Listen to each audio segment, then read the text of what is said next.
Hey guys, tonight we dive into the grim reality of being a medieval peasant where your straw mattress doubles as a bug zoo and your only pillow is a lump of lumpy hay. You trudge out of your damp hut before sunrise, each breath frosting in the chill air as you realize you probably won't survive the next meal without barter or begging. So before you get comfortable, take a moment to like the video and subscribe, but only if you genuinely enjoy what I do here. And don't forget to drop your location and local time in the comments, so I know whether it's bedtime for you or you're burning the midnight oil. Now dim the lights, maybe turn on a fan for that soft background hum, and let's ease into tonight's journey together. You blink against the weak pale light seeping through the thatched roof. Straw pokes your back like pointy reminders of last night's cramped sleep. A mainstream fact, most peasant huts were built of wattle and daub interwoven sticks, plastered with mud and straw, offering minimal protection against wind or vermin. Historians still argue whether thatch ever really kept out the rain or simply funneled a slow drip into your lap. Your feet meet cold, uneven earth flooring, littered with straw and who knows what else. Oh right, last night's dinner. The lingering tang of overcooked cabbage mingles with goat dung underfoot, a quirky tidbit that locals swear doubles as an insect repellent, though it mostly repels your dreams of hygiene. You gingerly step around a half-rotted turnip and wonder if rats are the silent landlords of this place. As you haul yourself up, you notice the communal smoke hole above. Despite the steady fireplace fire, the smoky haze clings to every beam. There's no chimney, just a blackened hole in the roof, forcing lungfuls of acrid air into your chest. Three light jokes drift through your mind. At least no one can accuse you of smoking indoors.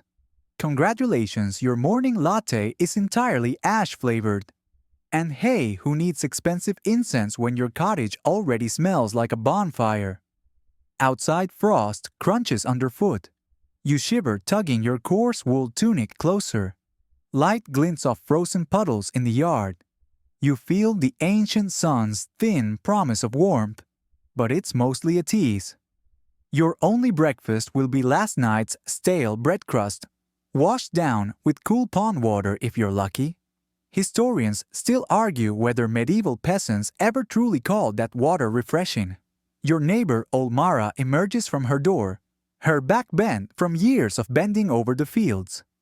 She coughs, sending puffs of smoke from her lips. Morning, she croaks, though the concept of morning here is more a state of exhaustion than optimism. You nod in return, silently thanking whatever saints might be listening that she didn't ask for your portion of breakfast. Inside your hut, a scrawny hen picks at spilled grain. You recall that some villages kept chickens as a protein source. Mainstream fact. Yet, you still debate whether the occasional egg was considered a treat or just a hostage, negotiated with the local fox population. You've heard quirky rumors that peasants use chicken feathers as pillows, which explains why half the flock has gone missing. You gather your threadbare cloak and tighten its fraying leather belt, aware that all your possessions fit into a single sack: a wooden bowl, a blunt knife, and a bit of twine. No pouch for coins because you rarely earned any coin. You earned in kind a handful of oats or a few carrots from the Lord's garden. Those carrots were often so small you wondered if they were grown by elves. Leaving the hut, you inhale damp earth and distant smoke from your neighbor's fire. The sky blushes with hints of orange. You swallow a lump in your throat, hunger and cold, a powerful 1-2 punch. You trudge toward the field, each step an unwelcome reminder that your day begins with backbreaking labor. But hey, on the bright side, you're getting paid in muscle tone. If only medieval peasants cared about fitness. Remember that debate about whether medieval diets caused stunted growth. Historians still argue whether average peasants stood closer to 5 feet tall because of malnutrition or genetics. Either way, You wouldn't want to draw attention by towering over the local serf population. This is your life, small, hunched, scraping by. A blackbird flutters from the hedge, startling you.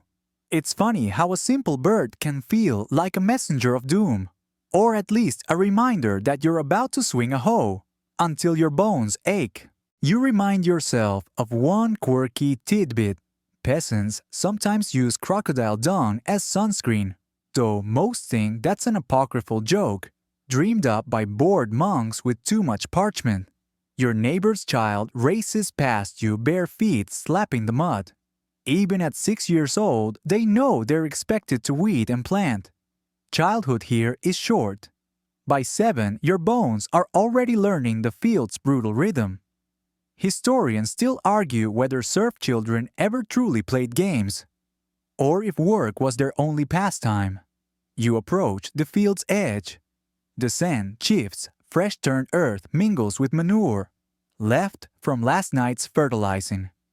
Your lungs fill, your back straightens, and you prepare for another day of grueling toil. One more joke flits through your mind. Singing in the fields will lift your spirits, though the only melody here is the ominous clank of the manor bell calling you to work. You grip your sickle. The metal is dull, nicked from years of use. You take a moment to feel its weight. Recall that most peasants never owned polished tools, mainstream fact and debate if they were ever meant to. Then you lean into the furrow, ready to reap another day of unforgiving labor. You step into the field just as the sky lightens from ink black to slate gray. The air tastes of damp soil, and the distant smoke of other cottages rousing. You shoulder your sickle, a crescent of iron attached to a worn wooden handle, and shiver as the cold metal presses into your palm. You probably won't survive this day without at least 2 extra layers of courage. Your first swing hacks at coarse grass and stubborn weeds hugging the furrow. A mainstream fact: medieval peasants often worked 14 to 16-hour days during peak seasons, waking before dawn and laboring until dusk. Historians still argue whether those daylight hours were so punishing that villages effectively ran on 4-day weeks, or if breaks were mere legends monks scribbled in their cozy scriptoria. Your tunic clings to your back, damp with dew. You lean forward, the sickle slicing through tangled roots with a gritty rasp. It's backbreaking work. Your lower back tightens, your shoulders burn, and you swear your spine has memorized every inch of the wooden handle. You remind yourself of that neighbor's rumor about crocodile dung sunscreen, though practically speaking, you'd rather smother your shoulders in rosewater if it meant relief from sunburn. Around you, the field stretches like a muddy sea. Clumps of earth cling to your boots, each step sucking them deeper. You glance at the horizon where pale light hints at tomorrow's sun if it decides to show up.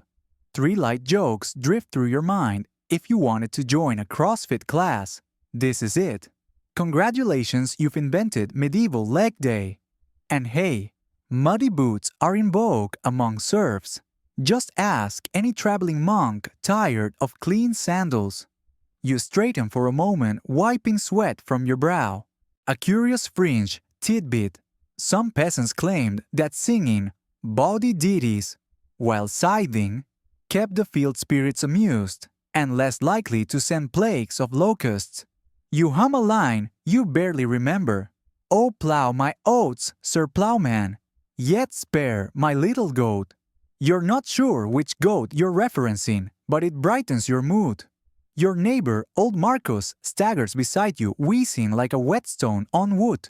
He pauses, wipes his nose on his sleeve, which does nothing for hygiene, and mutters, "Damn oats never took kindly to my scythe."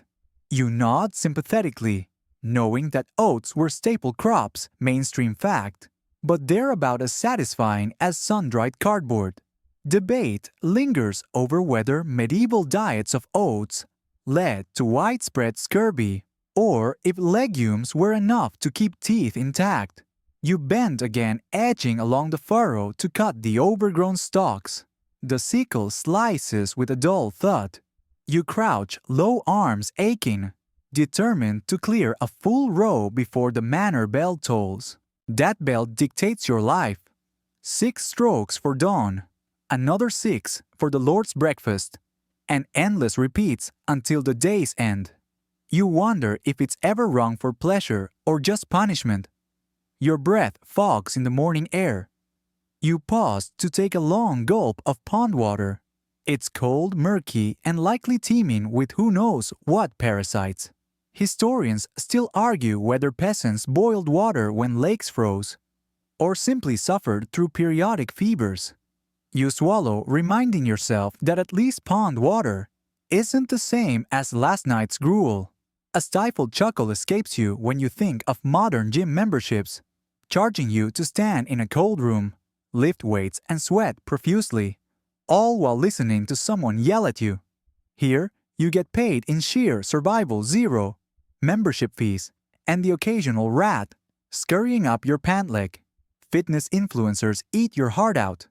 You refocus on the task, scything beans this time, their vines clinging like green octopus tentacles. You hack, gathering handfuls of beanstalks in your other arm. Your skin scratches tiny cuts, prickling until they sting. You flex your fingers around the bundle, reminding yourself that calloused hands are badges of honor in your world. An iridescent green beetle crawls over the muck. You pause to examine it thoughtfully, noting that some villagers used crushed beetles as a red dye for weaving tunics producing colors that startled travelers. Fringe enough, yet you wonder if any serf ever owned a tunic that didn't look like muddy burlap. Probably not. Mid-swing, you hear the call of a blackbird, your unwelcome morning herald. You recall that bird fluttering from the hedge yesterday, perhaps coming to mock your muddy attire. Callback tugs at your memory that blackbird felt like a messenger of doom. Now it seems more like your personal life coach, reminding you daily that you need better sleeping arrangements. A sudden ache blossoms in your shoulder. You stop leaning against the sickle's shaft and close your eyes. The field stretches behind you, an endless expanse of toil. You consider that medieval peasants cultivated 3-field systems to rotate crops and reduce soil exhaustion. Mainstream fact, yet watching those barren plots reminds you that soil exhaustion was probably a bigger threat than famine. Well, maybe equal. Scholars still debate whether crop rotation was widely practiced before the 12th century, or if it was medieval agricultural marketing. You swallow another gulp of pond water, narrowing your eyes against the glare. Sunlight filters through ragged clouds, spotlighting a distant scarecrow, more decoration than a deterrent if you ask any fox. You grip the sickle and force yourself onward, row after row, until the sharpening edge bites through stalk and stem. You cry out under your breath as a dull pain blossoms in your forearm. A memory flickered the smell of goat dung under your hut. A quirky tidbit you can't read from your nostrils. You press onward, hoping the fresh breeze will clear your head. You hum another ditty to distract from the ache.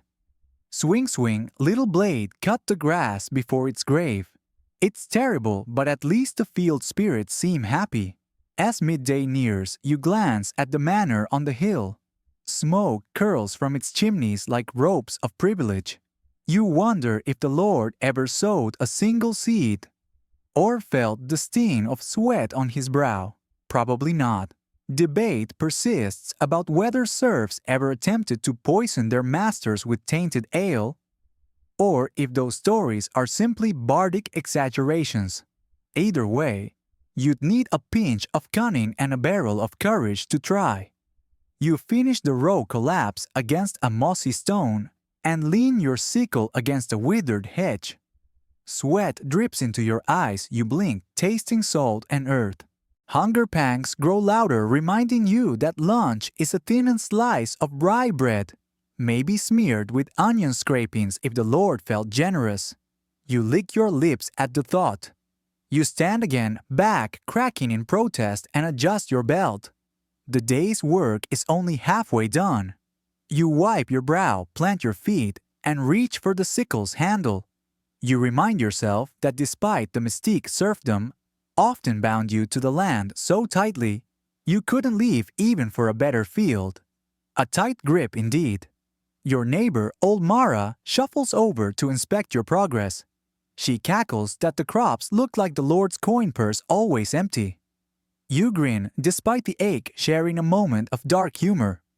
3 light jokes later, you shoulder your sickle and trudge onward, bracing for the long hours ahead in this muddy sea. By the time the manor bell tolls for midday, your stomach is already staging a revolt. You trudge back to your hut boots, squelching through mud and manure, and push open the wattle and daub door with a groan that echoes from the neighbor's shack to yours. Inside, the only heat is the dying embers of last night's fire, and the air still smells faintly of smoke and goat dung. A fragrant reminder that luxury like fresh air is a rare commodity here. You drop your scythe against the wall, leaving muddy streaks on the floorboards. A mainstream fact, most peasants subsisted on thin pottage, a watery stew of grains, vegetables, and whatever scraps the Lord allowed them eaten twice daily. Historians still argue whether that pottage was truly as nourishing as it sounds, or simply medieval slop designed to keep you alive just long enough to toil again. You ladle out your portion from a communal cauldron hanging over the hearth. The color is the shade of a storm cloud, and the consistency matches it thick enough to stick to your ribs, thin enough to slip off your spoon. Today's recipe features barley gruel with a few limp carrot slices and, if you're lucky, a stray onion top. Do you remember that fringe tidbit about peasants sometimes adding crushed snails for extra protein? You've never tried it. Protein here usually translates to chopped slug, which seems more like punishment than sustenance. You cradle your wooden bowl between cold hands and inhale. Steam curls up in lazy spirals, carrying a faint aroma of earth and desperation. You bring the spoon to your lips and gulp down a mouthful. It's almost palatable if palatable means edible enough to prevent fainting. You swallow again, reminding yourself that at least this day's gruel isn't as dull as yesterday's when local weeds masqueraded as greens. 3 light jokes float through your mind.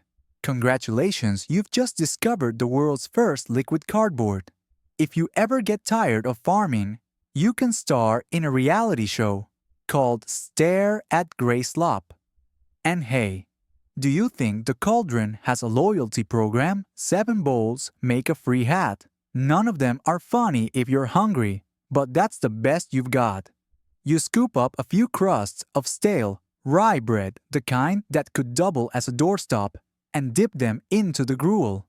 The bread is so hard it scrapes your gums, but it soaks up that broth like a sponge.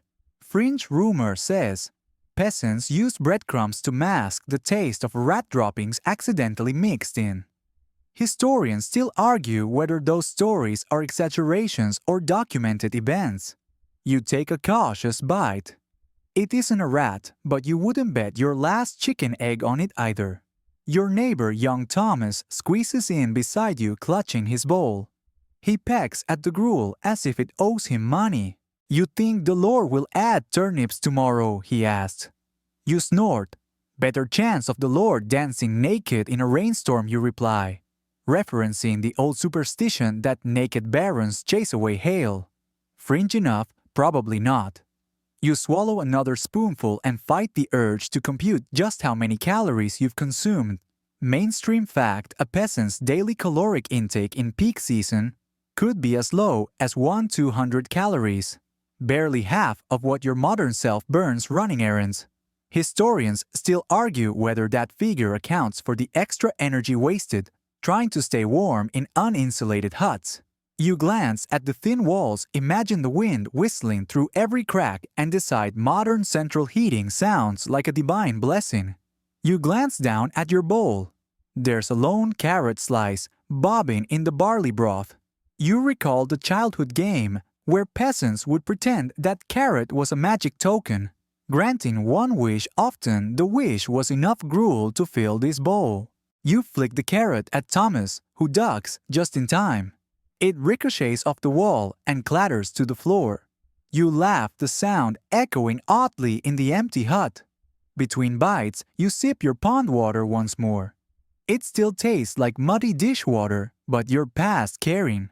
Fringe tidbit: some villages preferred spring water but quickly ran out when everyone realized it was less likely to induce fevers.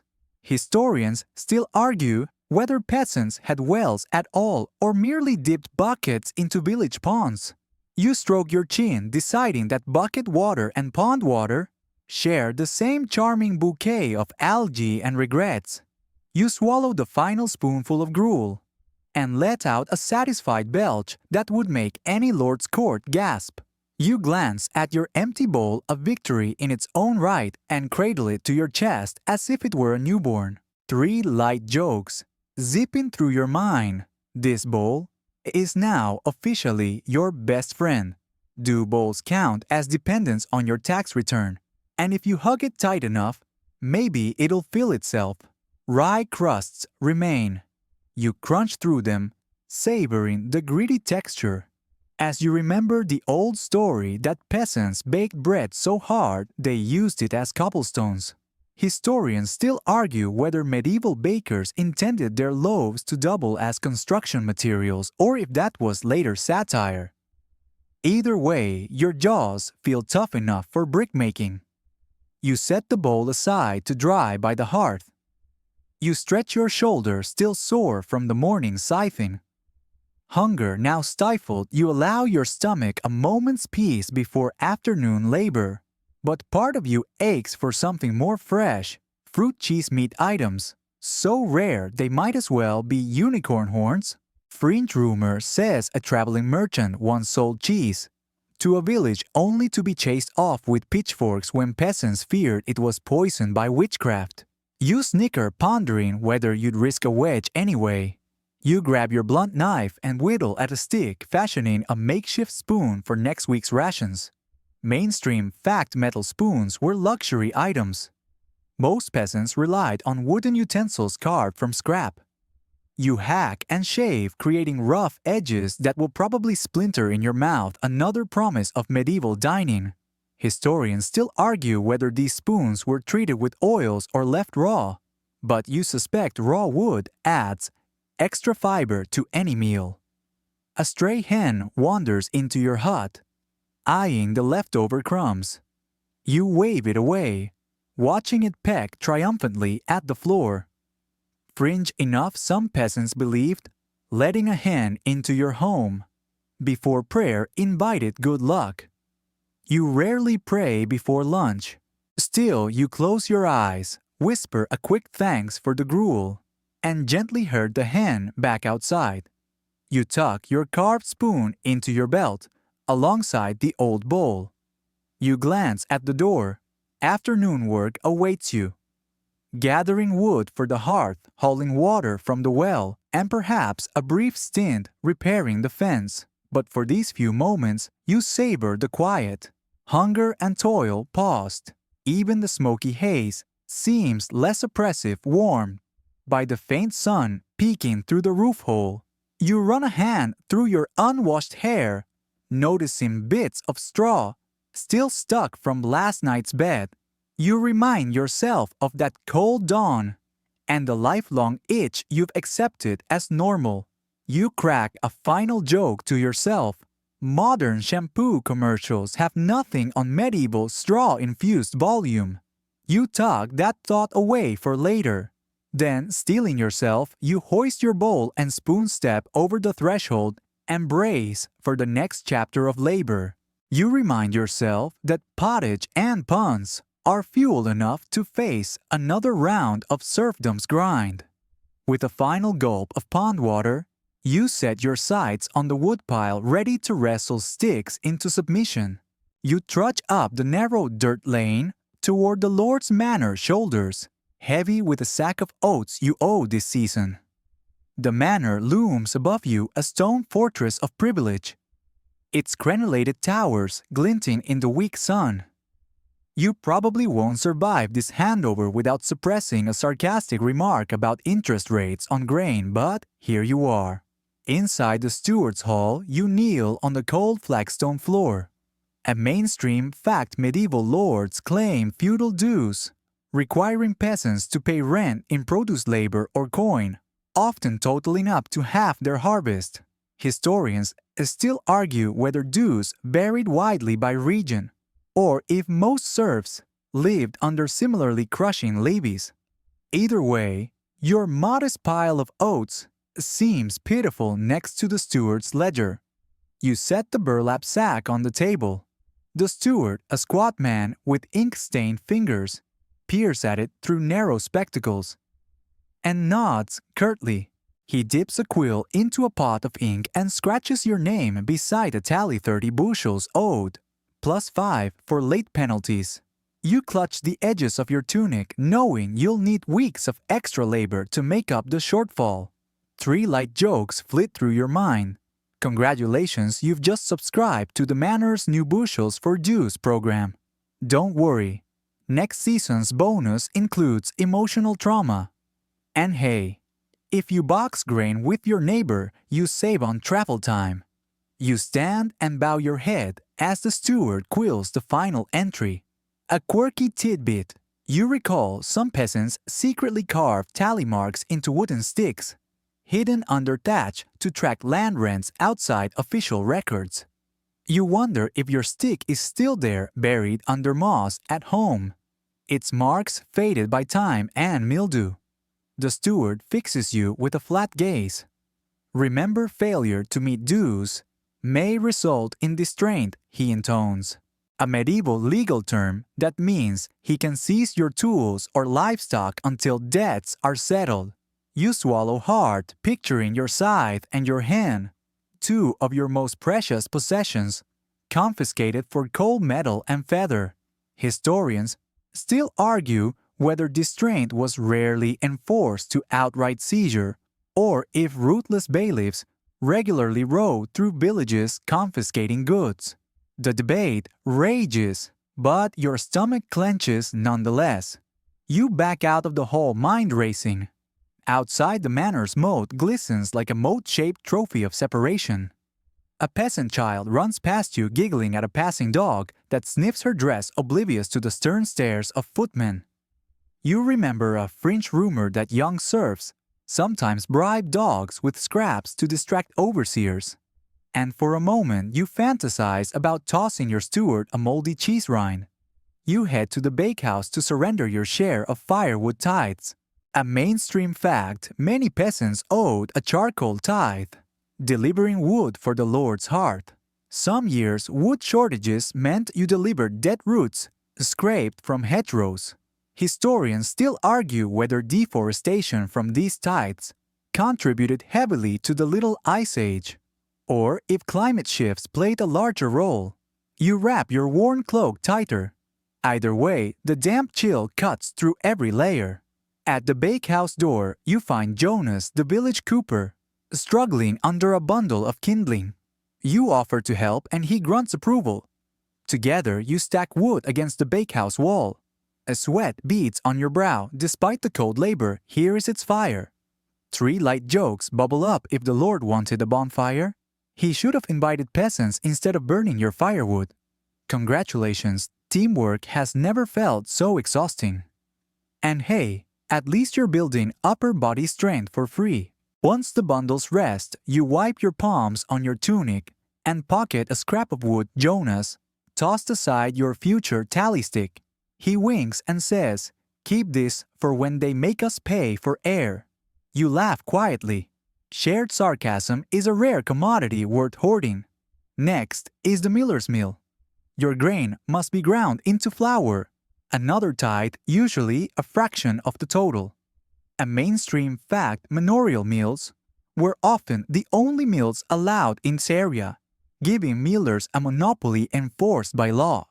Historians still argue whether millers abused this monopoly to overcharge serfs or if records exaggerate their greed. Today, your payment is a handful of flour dusty as chalk. You carry your small pouch to the miller, a broad-shouldered man with calloused hands and a perpetual scowl. He plucks the flour, empties your pouch, and inspects it critically. You catch a glint of dissatisfaction in his eye. You bite back a quip about how some nobles think peasants owe them air and sunlight. Instead, you pocket the flour and slump outside. The courtyard echoes with the clip-clop of horses. Knights and grooms stroll past. You lower your gaze, recalling that peasants were forbidden from riding horses even when delivering dues. Quirky rumor holds that some daring serfs once disguised themselves as stable hands to sneak a ride, only to be whipped for insolence. You straighten your shoulders, trying to appear invisible. Your final stop is the steward's kitchen to deliver livestock dues, a scrawny hen, whose feathers barely fill your hand. You stand before the kitchen door, smelling the rich aroma of roasting meat, a luxury reserved for lords. You press your palm gently against the hen's ruffled breast. Fringe enough? Probably not. Inside, you hand over the hen. The cook, a burly woman with soot-smudged cheeks, pokes it and mutters, "That's barely a feast." You wince. You imagine your animal roaming free, pecking corn, instead of greasing another steward's pan. Historians still argue whether occasional peasant uprisings were tied to the loss of livestock or more complex economic forces. Rebellions are never as simple as hungry men with pitchforks. You bow and back out, clutching your empty hands. Outside, you close your eyes and breathe deeply.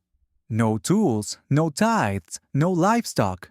Your pockets are as barren as your fields. Yet you fulfilled your feudal obligations for now until next season's new demands. You trudge home, body-weary, stepping carefully around muddy ruts. A stray dog follows you, sniffing at a discarded straw. You pat its head, a small kindness in a harsh world. 3 light jokes drift through your thoughts. Congratulations, you've just funded a noble's feast and a dog's dinner. Don't worry. Next season's menu might include turnips twice. And hey, at least you're keeping the dog's dairy intake low. By the time you reach your hut, your shoulders ache from carrying dues rather than scything fields. You drop your head and laugh softly at the absurdity labor. Today was not for survival, but to keep the Lord, and occasionally the local dog well fed. You push open the door, inhale the familiar smoky air, and brace for the next trial, repairing your broken roof seam before rain returns. You lock the door against the cold and whisper into the dark, "Feudalism, the original subscription service." You lean against the wall, let your legs give way, and realize that even the smallest victory, no distraint today, feels monumental. You wake before dawn to an eerie silence that isn't soothed by the usual crowd of roosters.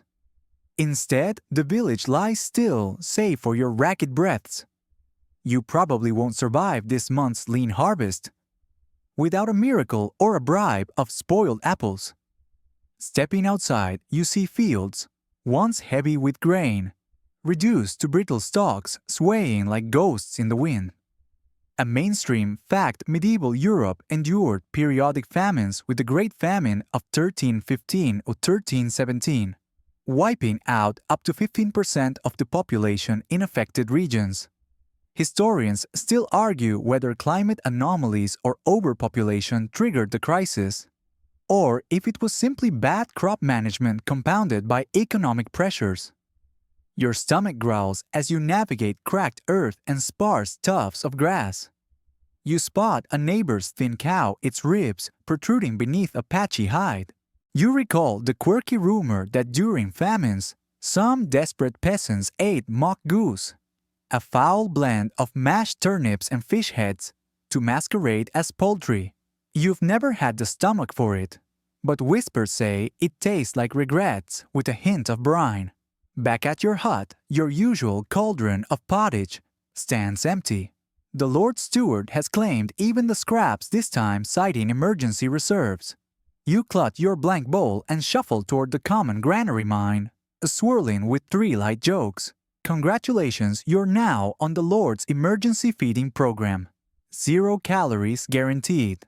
Free portion sizes are larger when you're starving. And hey, at least you can't ruin this stew, it's already invisible. Inside the granary, the air is heavy with dust and desperation. A handful of villagers huddle around empty sacks, their faces gaunt. One whispers that merchants once sold imported grain at exorbitant prices quid pro quo for starving peasants. Fringe debate. Historians still argue whether peasant accounts of grain hoarding by nobles were accurate or post-famine propaganda penned by resentful clerics. You edge forward, heart-pounding. A monk in threadbare robes lifts the lid of a single barrel containing a few sour oats. He murmurs a prayer, distributing 1 spoonful per family. You lower your head, pinch a grain between trembling fingers and swallow. It tastes of ash and sorrow, but it's sustenance. You remind yourself that many believed famine was divine punishment for sin's mainstream belief. But scholars still argue whether such interpretations were widespread or confined to pious texts. You sidestep a scrawny goat nibbling on stray chaff. A quirky fact flashes: some peasants boiled goat skin into gelatin-rich broth during famines, claiming it restored strength. You've seen the pot, it bubbles with questionable enthusiasm. Even rats avoid that stew. Outside the village, well runs, low pumps, creak as desperate hands draw muddy water. You stand in the queue, anxiously eyeing the previous bucket's residue. You swallow another gulp, reminding yourself that typhoid often followed these famines. Historians still argue whether contaminated water or malnutrition drove most famine deaths. Either culprit feels like a grim lottery. You return home, clutching that single spoonful of oats. 3 light jokes drift through your mind. If laughter is the best medicine, starvation might cure all your ailments. They say hunger sharpens wits, but it's just making you cranky. And hey, maybe you can sell your grim sense of humor to traveling jesters. Your neighbor, old Mara, shuffles in, clutching wilted nettle greens. She hands you a fistful, whispering that nettles are rich in iron, mainstream fact. Yet you wonder if iron deficiency anemia would feel any worse than the incessant ache in your limbs. She swears that poultices made of nettles soothe fatigue, quirky home remedy, or painful rash. You decide later. You boil the greens over a scant fire steam, curling with a faint metallic smell. You stir in a scrap of leftover barley husk for texture. The result is a dark green sludge that clings to your spoon like regret. You lift a bite to your lips and taste survival, bitter, gritty, but undeniably alive. You settle by the hearth spoon in hand and peek through the cracks of your hut. The sky darkens with thunderheads, promising rain that could either revitalize the soil or wash away the last of your seeds. You brace yourself. In times like these, weather and fate feel indistinguishable. Midnight approaches and hunger still gnaws at your belly. You recall a fringe tale that monks once kept secret storehouses for famine relief hidden in abbey walls. You wonder if any peasant ever broke in and found more grain or just empty chambers echoing with broken prayers. Historians still argue whether monastic granaries were as benevolent as legends claim or whether they hoarded for themselves. You rock on your stool, continuing to nibble nettle soup. 3 light jokes surface. Congratulations, you're dining on medieval health food. Eat your fiber. Next week's famine menu features nothing. And hey, nettles prick more than your conscience. Despite the humor, exhaustion dulls your spirit. Your mind drifts to brighter days. Lent festivals which peasants once celebrated with ale and cheese. You wonder if famine memories warp those revelries into mandatory penance. Mainstream records mention spring feasts, but scholars still debate whether peasants truly abandoned joy or simply celebrated amid hardship. You dip the empty bowl into cool pond water, rinsing away the sludge. You spare a moment to admire the chipped wood its surface, carved with tally marks tracking each feast and famine. You trace one deep notch last year's blight, then another today's suffering. Each groove is a testament to endurance. As you extinguish the dying embers, you glance at your empty pot and settle onto your straw bed. Hunger and cold press in from all sides. Yet within that hollow ache, a flicker of resolve. Sparks you will live to see harvest again. You close your eyes, imagining golden fields swaying in the warm breeze. A luxury as foreign as silk. You remind yourself that peasants survive famines by pooling resources, sharing seeds, and sometimes begging in neighboring villages. Quirky but effective. You vow to scavenge every stray grain before dawn. Finally, you let your body yield to bone-deep tiredness. Hunger remains, pain lingers, but your spirit holds fast. In the darkness, you whisper a prayer to any saint listening. Let tomorrow bring rain and grain. Dawn breaks once more. But instead of the usual damp chill, the air feels heavy, thick with the scent of decay. You probably won't survive this plague season without ducking more than just muddy fields. As you step outside, you notice the first warning signs: a swollen black boil on old Tomas's neck, a dark bruise blooming beneath it. A mainstream fact during the Black Death of the mid-14th century bubonic plague claimed up to half of Europe's population. Historians still argue whether Yersinia pestis spread primarily via fleas on rats or through airborne respiratory droplets. But whichever route death arrived swiftly and without mercy, you press a trembling hand to your own throat, searching for lumps or chills. A fringe tidbit whispers in your mind. Some folk claim that carrying a live toad in your pocket could absorb the poison, yet most toads ended up dead while peasants still perished. You'd rather stick to carrying a sprig of rosemary or sniffing a spice pomander if only to mask the stench of hopelessness. You trudge toward the communal well, nodding warily at neighbors who hurry past, faces pale and eyes hollow. Coughs echo from shuttered huts, each one a grim reminder that the plague shows no mercy to young or old. You tuck a scrap of linen into your tunic fringe. Advice suggested soaking a cloth in vinegar to repel miasma. Historians still argue if miasma theory ever saved a soul or only burdened the desperate with vinegar-scented hankies. At the well, a bucket bobs in the water. You lower your own, avoiding touch wherever possible, using an old rag to twist the rope. You haul up murky liquid and wince as it sloshes into your pail. You recall that some villages sank wells deeper during outbreaks to access fresher water, but most peasants lack tools or labor to dig in crisis. You sip cautiously. The water tastes metallic and musty, but it's a lifeline. You remind yourself that dehydration weakens the body, making you an easier target for disease. 3 light jokes flit through your mind. Congratulations, you've just had a shot of medieval Bloody Mary. At least no one can accuse you of being too hydrated. And hey, water like this doubles as rustic wine if you squint. You hurry back to your hut, clutching the bucket.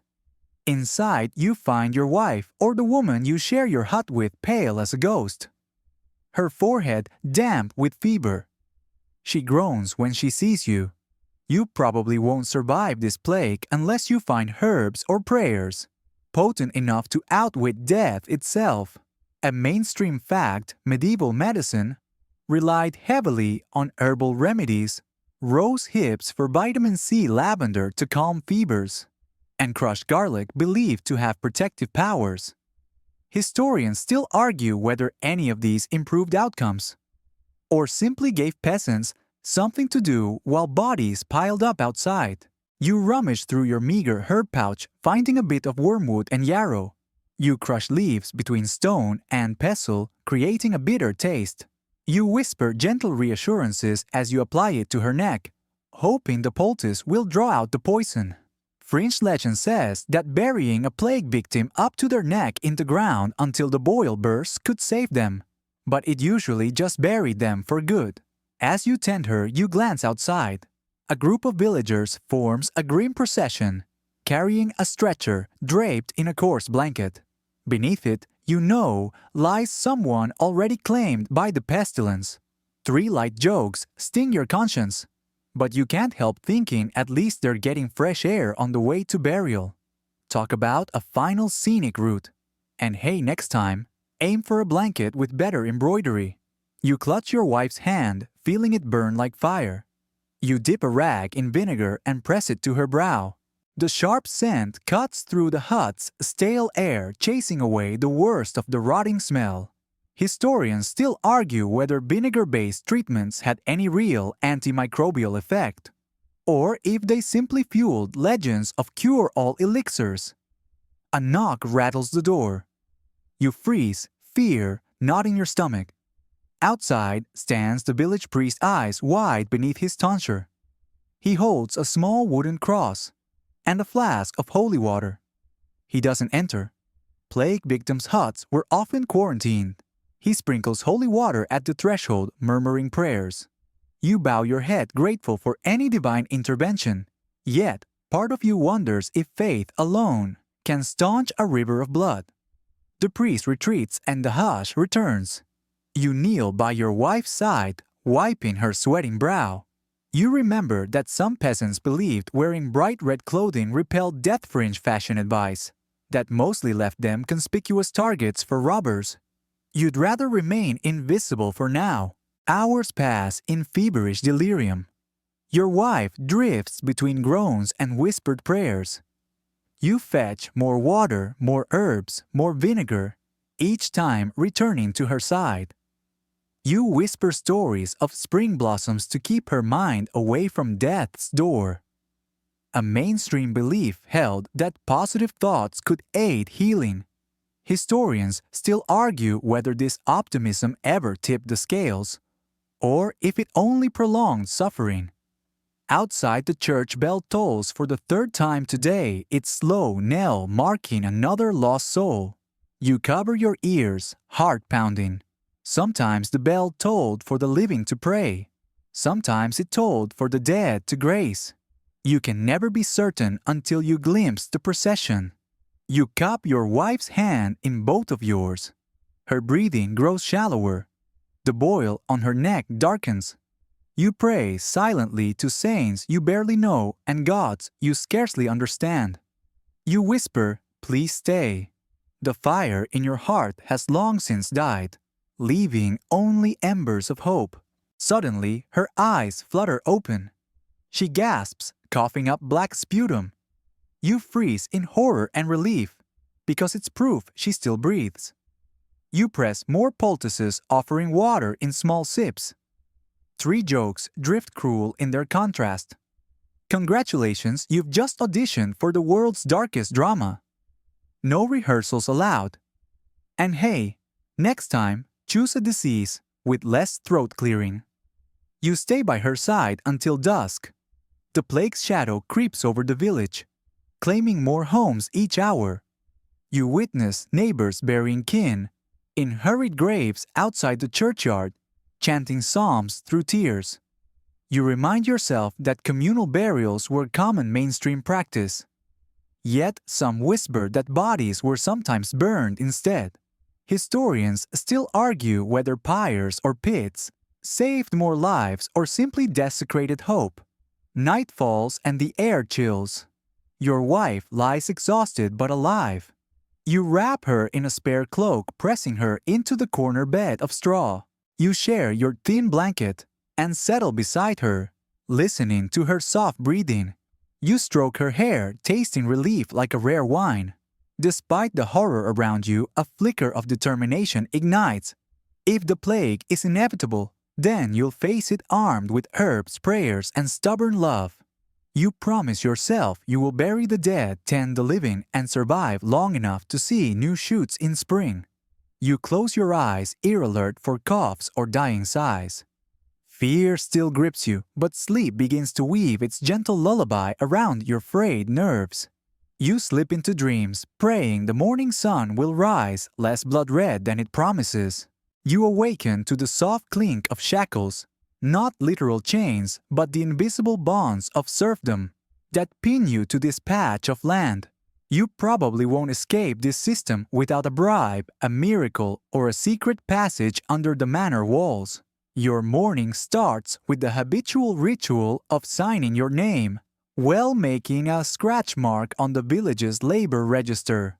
A mainstream fact serfs were legally bound to their lord's estate, unable to marry, move, or pursue trades without permission.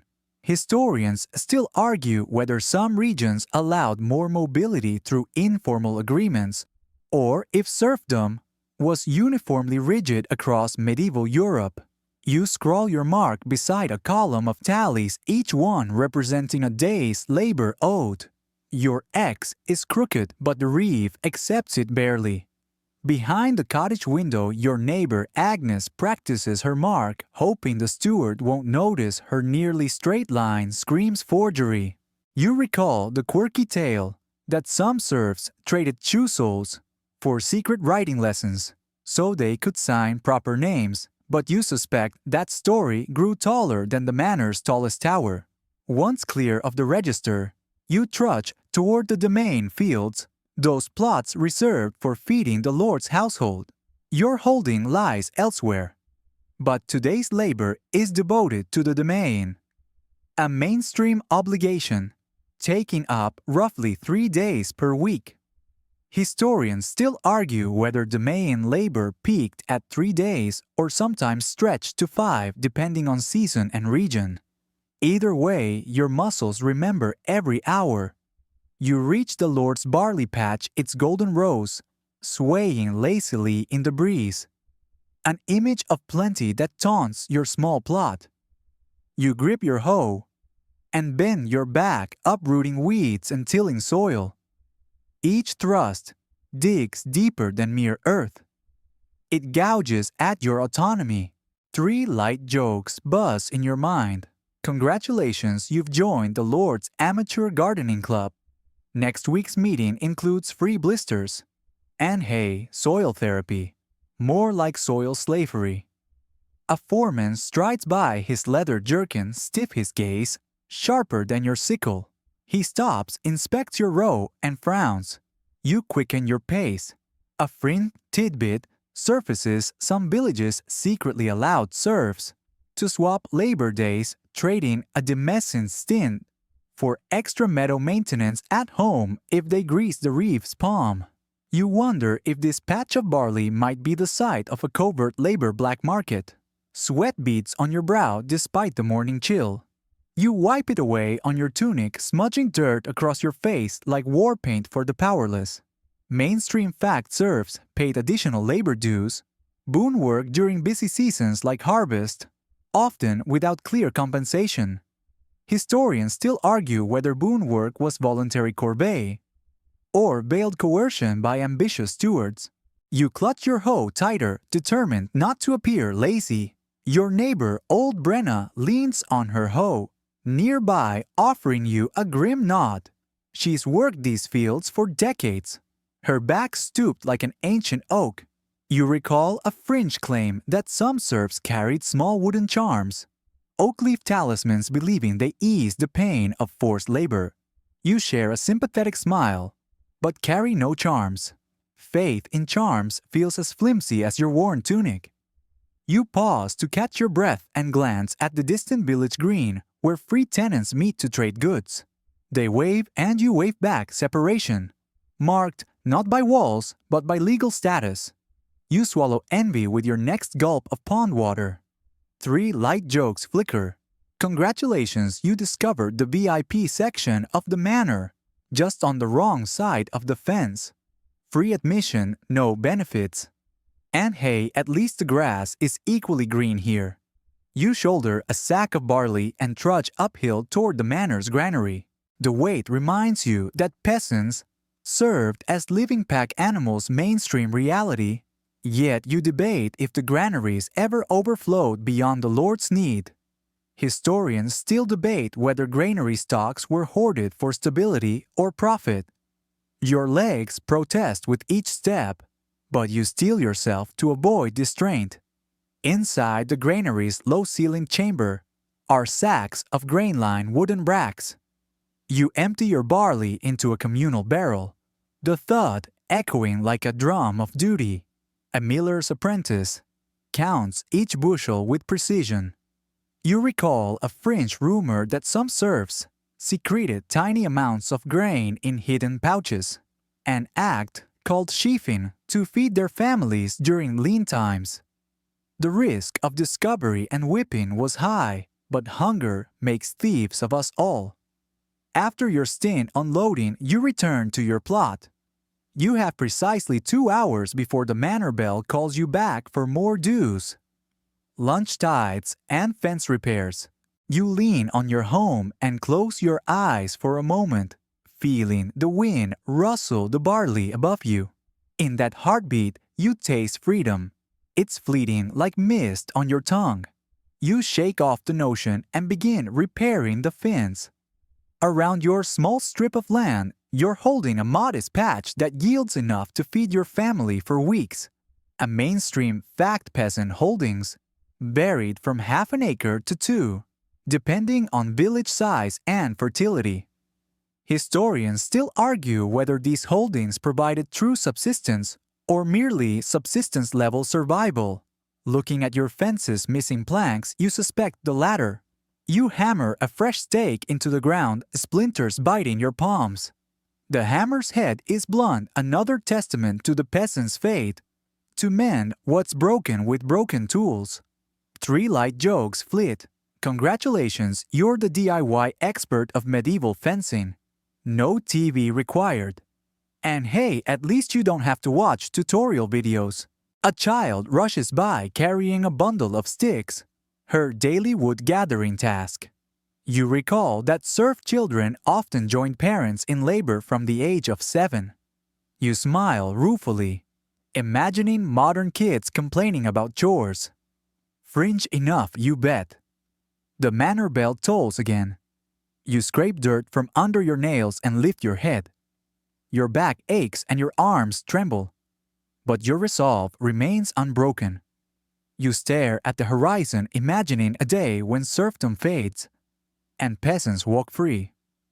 Historians still argue whether serfdom declined due to peasant revolts, economic shifts, or the Black Death's demographic upheaval. For now, all you know is that your fate is bound to this land as inescapable as the sun's rising. You drop your tools and trudge back toward the labor register, where another scratch in the tally column awaits. You remind yourself that serfdom's shackles are seldom seen, yet felt in every sunrise and sunset. You trudge along the muddy path toward the village church, your boots squelching with every reluctant step. You probably won't find solace here, but the promise of shelter from rain and the chance to dodge another day in the fields drives you forward. The church's stone walls loom gray and cold, stained by centuries of soot and prayers. A mainstream fact, medieval peasants paid a yearly tithe of 1/10 of their produce to the church, a debt enforced as rigorously as any feudal due.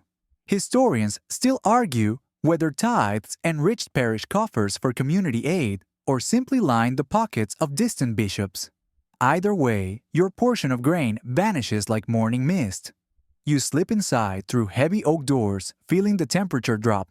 The air is thick with incense, sweet frankincense, masking more pungent scents of sweat and unwashed bodies. You fold your hands and lower your gaze. A fringe tidbit murmurs in your mind. Some peasants believed that spitting 3 times before entering expelled evil spirits. You resist the urge, worried the priest might mistake you for a heretic. Rows of wooden pews creak under shifting weight as fellow villagers file in.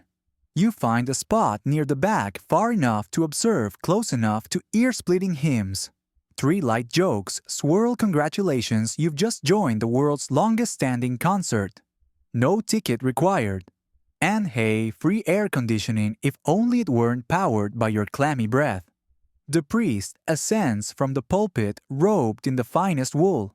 He begins with the Lord's Prayer in Latin, a language you barely understand beyond Amen. A mainstream fact, Latin services persisted until the late Middle Ages, locking many peasants outside full comprehension. Historians still argue whether vernacular liturgy earlier would have made faith more accessible or fueled heretical movements sooner. You bow your head as the priest intones "Etne nos inducas in tentationem," and deliverance from temptation feels like a distant dream. You recall the quirky notion that some peasants pressed pennies into wax donation boxes, believing the deeper the coin sank, the stronger the prayer rose. You've never dared offer more than a scrap of copper. Candles flicker, casting jittery shadows over wooden beams. You breathe in the scent of melting wax and whispered confessions. The Mass continues with lessons from the Gospels and tales of saints performing miracles.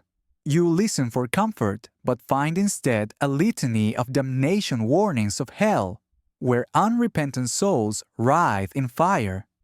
Historians still argue whether the medieval church emphasized fear to enforce morality or to guide believers toward redemption.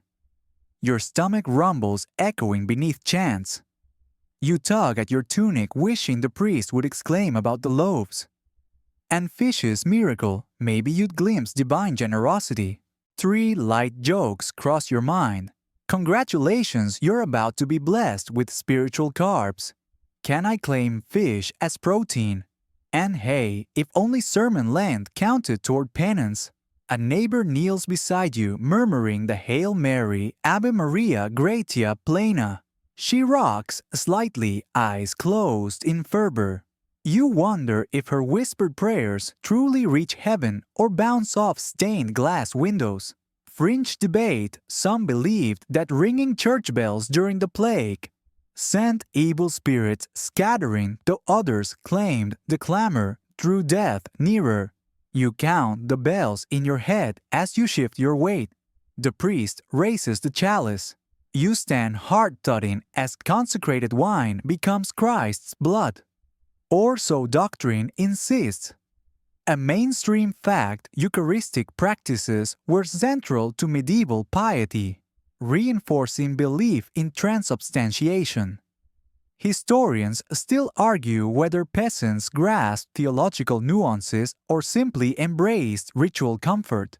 You step forward, brace your cracked lips, and sip the sour wine tasting of vinegar and reverence. You return to your pew, wiping your mouth on a tattered sleeve. The rest of the service drifts by prayers, for harvest intercessions, for souls in purgatory, a final blessing. You bow once more. The priest utters Ite missa est. Go, it is the dismissal. But your mind lingers on the grandeur you barely comprehend. Outside the churchyard, smells of damp grass and fresh earth. Tombstones tilt, moss-clad, marking villagers long gone. You glimpse fresh graves, for the plague-dead simple mounds without headstones. You shiver, drawing your cloak around you. The church preached salvation, yet death's certainty felt closer than morning sunshine. You pause by the font, tracing a finger over its carved stone lip. Baptism, you recall, washed away original sin, promising eternal life. You wonder if that promise extends to your daily grind and whether the church's comfort outweighs its demands. Scholars still debate if medieval devotion rose from genuine faith or desperation under overwhelming hardship. You linger hearing children's voices as they practice hymns. Their voices waver but contain hope. A reminder that faith can sparkle even in sorrow. You smile, faintly recalling your childhood wanderings in church aisles, mesmerized by colored glass. Quirky tidbit. Some peasants believed that sunlight streaming through stained glass healed minor ailments, though critics said it merely gave headaches. Three light jokes flicker. Congratulations, you've just attended a free performance of art. No encore expected. And hey, stained glass tickets have the best view of the outside world. You step back into the open air, the chill wind greeting you like an old friend. Your stomach complains again. Tithe and sermon haven't filled it. But your spirit feels a subtle lift as though faith, however complex, offers a sliver of protection. You pat your tunic pocket, remembering the small wooden cross you keep for emergencies. It's carved crudely, more a comfort than a work of art. A stray cat weaves between gravestones, seeking scraps left by pious penitents. You stoop to scratch its head. Its fur is matted but warm, a small life, thriving amid decay. You recall a fringe emergency recipe, where peasants brewed catnip tea to calm nerves, though your neighbors claimed it made felines uncontrollably anxious. You rise, dusting straw from your trousers. The shadows lengthen, reminding you that shelter from rain and field awaits, but so do evening vespers. You hesitate, torn between duty and fatigue. Historians still argue whether evening prayers genuinely soothed peasants' sorrows or served merely to keep them indoors after dark. You pocket your cross-knot to the church door and turn back to the path leading home. Each step echoes the weight of tithes, paid prayers uttered and hopes pinned to unseen heavens.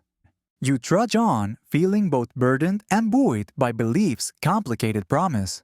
You rise before dawn again, though it feels no different than the countless mornings before. You probably won't escape the field's relentless call until you learn to plow with more than aching limbs. Your 6-year-old daughter tugs at your sleeve, muddy boots too big for her tiny feet. You remind her gently that today she'll push the plow behind the oxen, a mainstream fact. Peasant children often began field labor as early as 5 or 6 years old, helping with basic tasks long before formal schooling existed. Historians still argue whether such early toil stunted their growth psychologically or simply forged the resilience needed for survival. You fasten her small wooden yoke around the ox's neck and straighten her back. She grips the plow's handle hesitantly, legs wobbling like reed stalks in the wind. A quirky tidbit. Some villages taught children to hum lullabies while plowing to soothe the ox and themselves, though most oxen preferred the steady swing of a crook over off-key singing. You hum quietly, guiding your daughter's first hesitant furrow. The soil is slick with dew, clinging to the blade as it bites into the earth. You steady your voice, keep your arms straight, lean into the furrow and mind the ox's tail. You demonstrate the rhythm heel down shoulder, low back straight.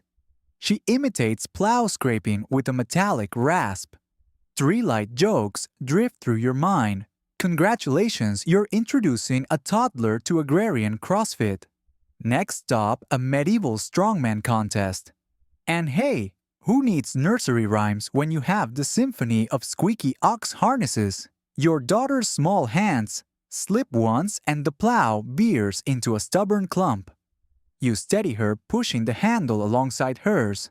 She giggles mud, spraying her tunic. And you laugh too, despite the ache in your shoulders. A reminder that children's laughter can make even the hardest work feel a little lighter. Nearby, a group of serf children chase a goat around the barn, shrieking with glee. You glance over fringe. Rumor has it that some families let goats lead their tots through obstacle courses to train them for field agility, though most goats preferred headbutting their trainers. You shake your head with a smile, recalling your own scraped knees from childhood races through stables. The ox shifts its weight muscles rippling beneath the coarse hide, and you both lean into the next stretch of earth.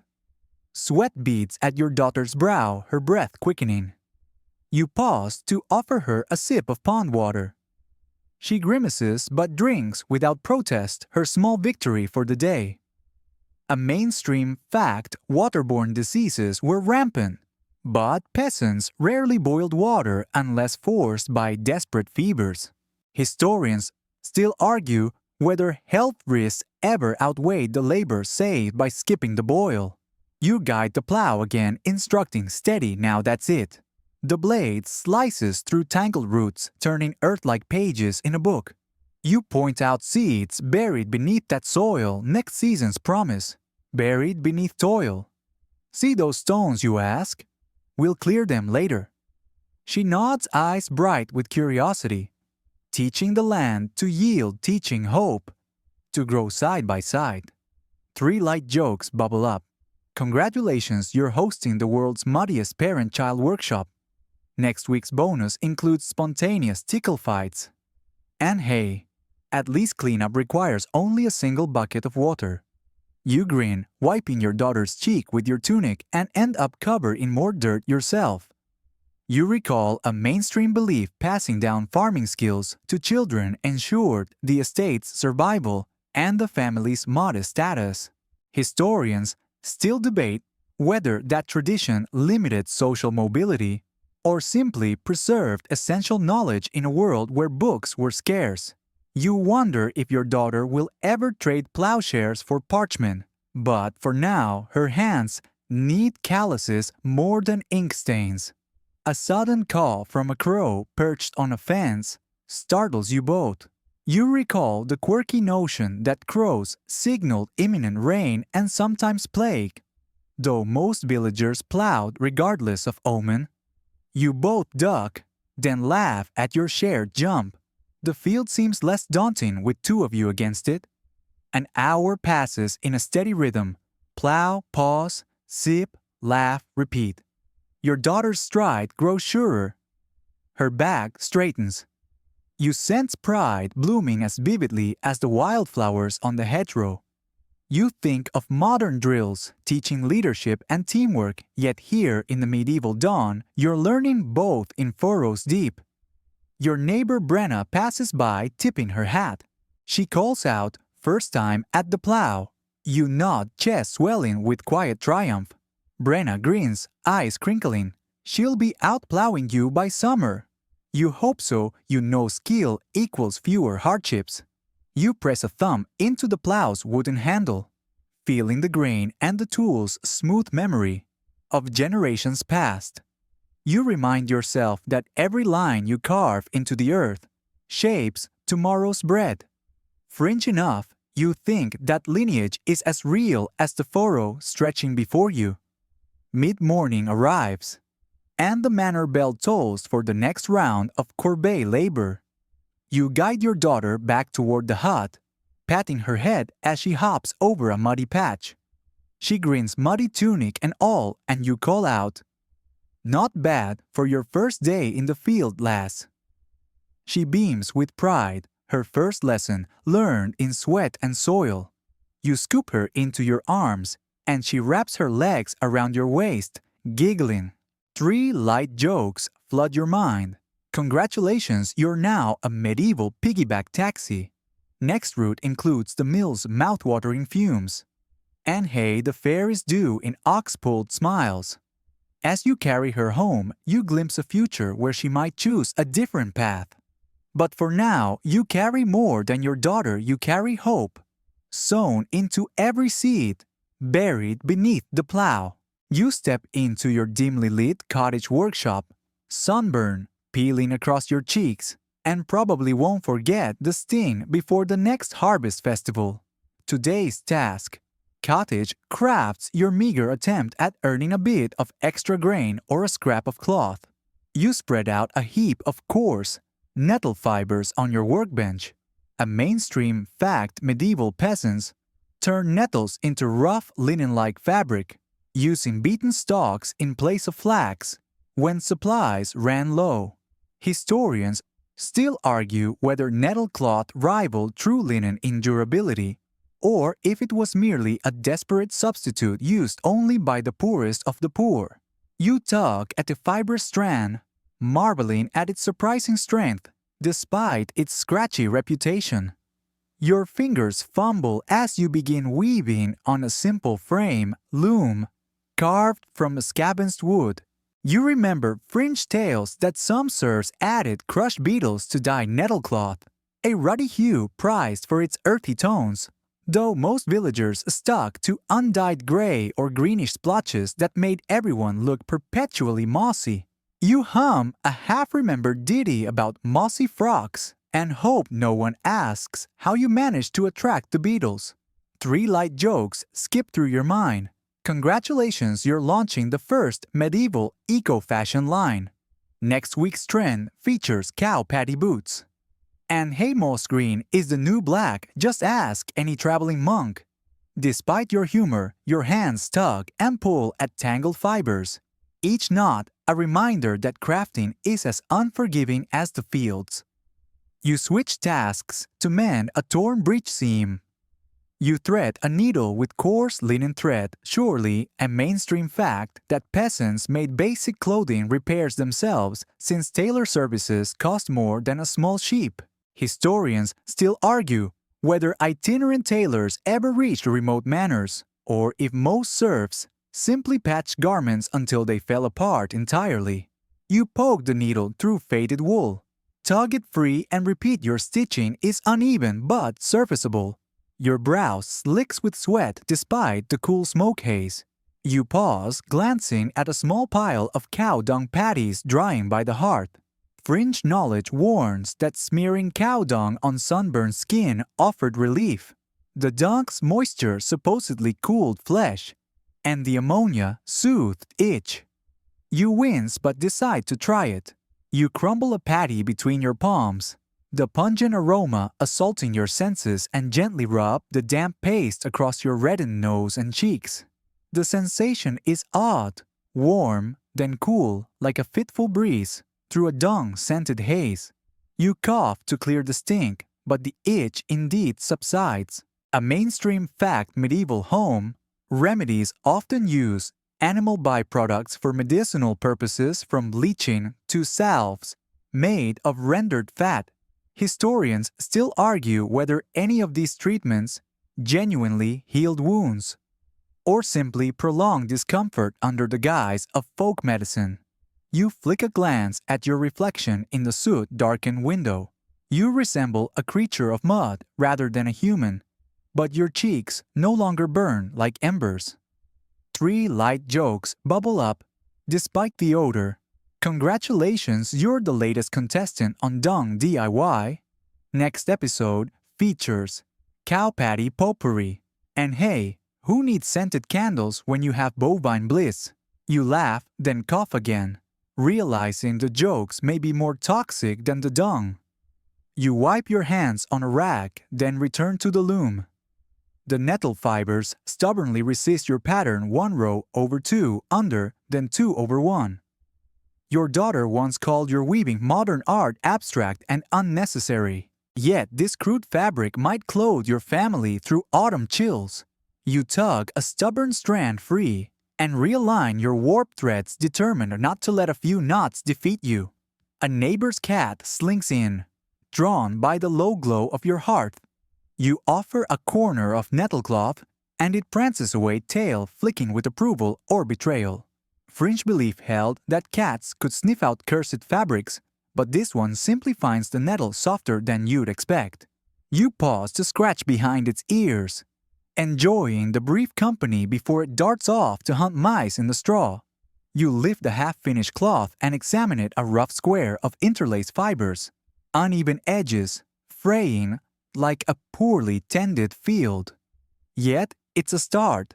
You remind yourself that peasants often exchange such homemade textiles at local fairs, mainstream practice, but scholars still debate whether these fairs offer genuine barter opportunities, or if merchants undercut peasant prices with better quality wares. In any case, You lack the coin to challenge traveling traders to a price war. Your stomach grumbles you've been at this since sunrise. You step outside smelling rain in the air. The sky darkens and a few drops scatter across your apron. You shift your loom under the lean-to eaves and decide to try another medicinal craft, willow bark tea for aching joints. You gather some bark, grind it between stones, and steep it in boiling pond water. Fringe, truth, willow bark, contains salicylic acid, ancient aspirin, but peasants wouldn't know the chemistry. They simply sipped bitter tea and hoped for relief. You sip the lukewarm infusion, earthy sharp, and strangely satisfying. The dull ache in your back eases, though your mind wanders to debates over whether any herbal tea improved laborers' longevity or simply provided a warm distraction. You wipe your lip-tasting tannin and resignation. 3 light jokes appear. Congratulations, you've unlocked Willow Wellness. Next spring's bonus includes sap facials. And hey, who needs medical school when you have a mortar and pestle? You grin, watching steam twist into cool air. The rain intensifies, tapping the roof with staccato urgency. You retreat inside hearth crackling to life at your coaxing. You wrap the damp nettle cloth around your arm, testing its rough texture. It should be serviceable as a sleeve patch or ragged hem. You tuck it carefully into a basket beside freshly mended breeches. You sweep stray fibers from the floor, envisioning tomorrow's crafts, perhaps charcoal sketches on scrap parchment, or carved wooden combs for the village market. Cottage industries kept families afloat, mainstream survival tactic. But historians still argue whether these small trades ever lifted peasants out of subsistence or simply prolonged the grind. You shrug. Something is better than nothing. You lean back against the wall ear, listening to rain patter. The cow dung paste has dried into a smooth, cooling layer. You wipe a smear from your cheek and inhale deeply, savoring the earthy scent. In this modest workshop, warmth flickers beyond the hardcraft resilience and the faint hope that your labor yields more than bellyfuls of pottage. You pat your loom with affection and rise to fetch another cup of willow tea. Rain hisses outside, but inside your workshop feels alive with possibility.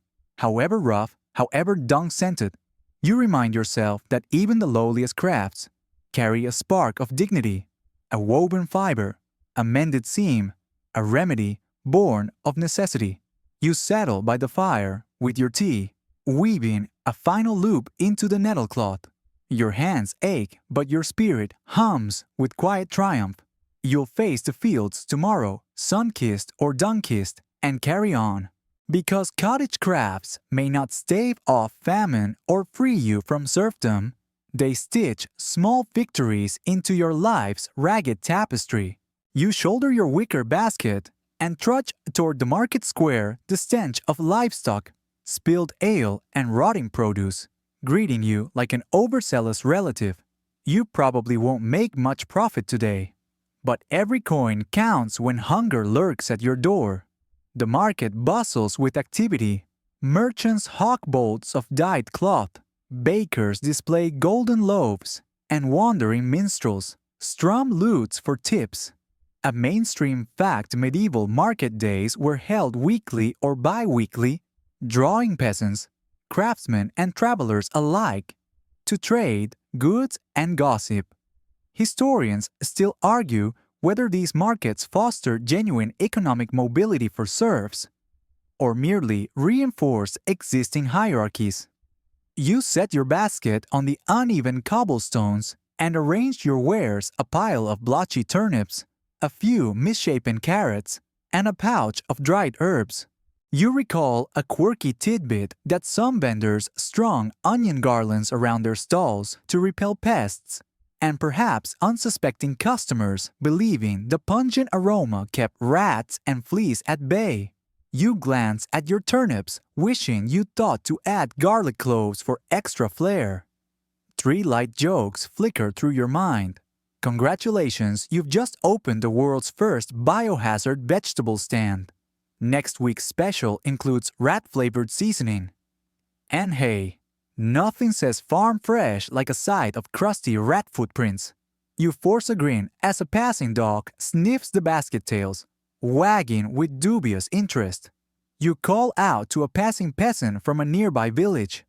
Fresh turnips, good for stew and ale. He wrinkles his nose and hurries past. You wave after him, imagining a better sales pitch. Guaranteed rat drool free.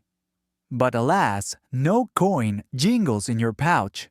Beside you, a cloth merchant unfurls vibrant bolts of wool, rich crimsons and burnt oranges that your coarse tunic could never achieve. You sheepishly tug at your ragged sleeves and remember a mainstream fact. Peasants paid stall fees in kind or coin, often surrendering up to a sixth of their proceeds to market officials. Historians still debate whether these fees funded communal infrastructure or merely lined the pockets of local elites. You tuck a turnip under your arm and munch on its bitter flesh, free snacks. A rat scuttles across your stall, snatching a carrot top before you can react. You swat at it, earning a hiss from the rodent and scornful looks from the nearest baker. A fringe rumor claims that rats once toasted market stalls with their own feast, causing havoc before being blamed for the plague's spread. You shudder and step on the rat's tail, accidentally eliciting a squeak and a leap into a pail of spilled ale. You can't help but smirk at its misfortune. Three jokes surface. Congratulations, you're now the town's rat exterminator unpaid. Next time, bring breadcrumbs for bait. And hey, at least the ale bath upgraded its hygiene. You pocket a copper coin dropped by a sympathetic miller your first sale and clutch it like a royal treasure. A trader from a distant town approaches eyeing your herbs. Wormwood, yes, he asks. You nod, offering the pouch for 2 pennies. He counts the coins slowly as if savoring your desperation, then hands them over with a smirk. Mainstream fact, dried herbs fetched modest prices at markets, but preparation and transport costs often ate into profits. Historians still argue whether peasants ever benefited from the herb trade or if monks and apothecaries controlled the market.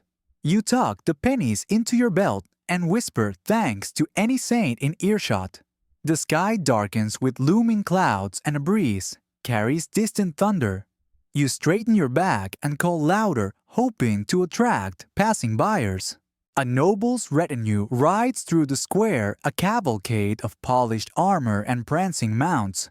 You duck behind your basket, knowing that peasants were forbidden from approaching lords at the market. A curious offense could earn you a flogging rather than a sale. Fringe debate. Some believe that certain generous nobles discreetly purchase peasant goods to display benevolence, though the evidence is scant.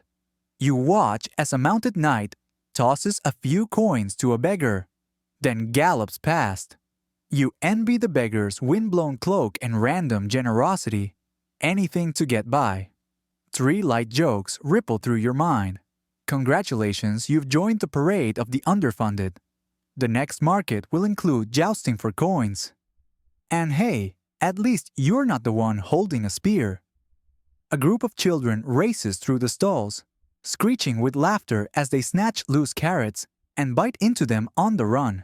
You smile at their carefree joy, reminding you that childhood here can be both work and wonder. You recall fringe stories that some parents hid treats in market crowds to reward their children's labor, though critics argue those tales grew from romanticized ballads. Your hunger gnaws at you. You dip into your basket for a turnip to eat. As you bite, a gust of wind scatters your carrots across the mud. You scramble to retrieve them, face smeared with grime, and cough as a puff of flour from the baker's stall coats your nose. You look ridiculous, but at least you're memorable. Three light jokes pop up. Congratulations, you're the market's newest comedic relief. Next time, wear a sign, free mud pies. And hey, at least you're getting your turnips ground to a fine mud. A passing brewer offers you a small mug of small beer, weak ale, brewed for peasants if you barter a carrot. You accept, gulping the lukewarm brew its yeasty tang, a welcome haze over your rumbling stomach. You tally your coins, 5 from the miller, 2 from the herb trader, and none from the turnips. 7 pennies total enough for a loaf of coarse bread and a mouthful of gratitude. You recall a mainstream fact: a loaf of rye bread could cost 3 to 4 pennies, leaving little for anything else. Historians still argue whether bread shortages at markets led to black market scams or if regulated loaves maintain quality. You seal your pouch and decide you'll risk the baker's wrath for a slice. Approaching the baker's stall, you offer 4 pennies. He eyes you warily, then slices a half loaf instead of a full one. Half the price, half the satisfaction. You nod in acquiescence, grateful for any semblance of food. Fringe rumor says bakers sometimes shave loaves thinly to boost profits, but you suspect today's half loaf is honest enough. 3 light jokes curb in your mind. Congratulations, you're dining on medieval diet fads. Next week's meal air. And hey, half loaves are the latest in peasant portion control. You clutch the bread its crust, cracked and hard, and bite into its crumb, dense, chewy, and all yours. Rain begins to fall, a steady drizzle at first, then torrents. You scramble to gather your remaining turnips and carrots, the mud sucking at your boots. You sling your basket over your back and make for the shelter of a lean-to. Markets wound down at the first sign of a downpour. Vendors packed up or huddled together, sharing dubious company and umbrellas made of coarse cloth. You find a spot beside another peasant huddled under a tarp alongside sacks of oats. He offers you a pinch of salt, the only seasoning you've tasted in days. You accept sprinkling it over your bread and savor the sudden burst of flavor. A mainstream fact: salt was a valuable commodity, often rationed or taxed heavily. Historians still debate its role in driving trade routes and conflicts. You close your eyes, tasting salt and survival. As thunder rumbles overhead, you count your final coins and survey your soaked stall. 7 pennies, a half loaf of bread, and a belly less empty than at dawn. You pat your wet cloak and steel yourself for the trudge home. 3 light jokes linger. Congratulations, you've survived the wild world of medieval commerce. Next season, try bartering rainwater. And hey, at least your turnips are now appropriately seasoned. With a basket on the back and bread in hand, you step into the muddy street, head bowed against the rain. You remind yourself that market day offers small victories and bitter lessons alike. Every coin earned feels like half a triumph, and every bottle a challenge to your resolve. You trudge toward the clearing where the Autumn Harvest Festival unfolds, a rare respite from backbreaking labor, and you probably won't last an hour before you're elbow-deep in ale-soaked revelry.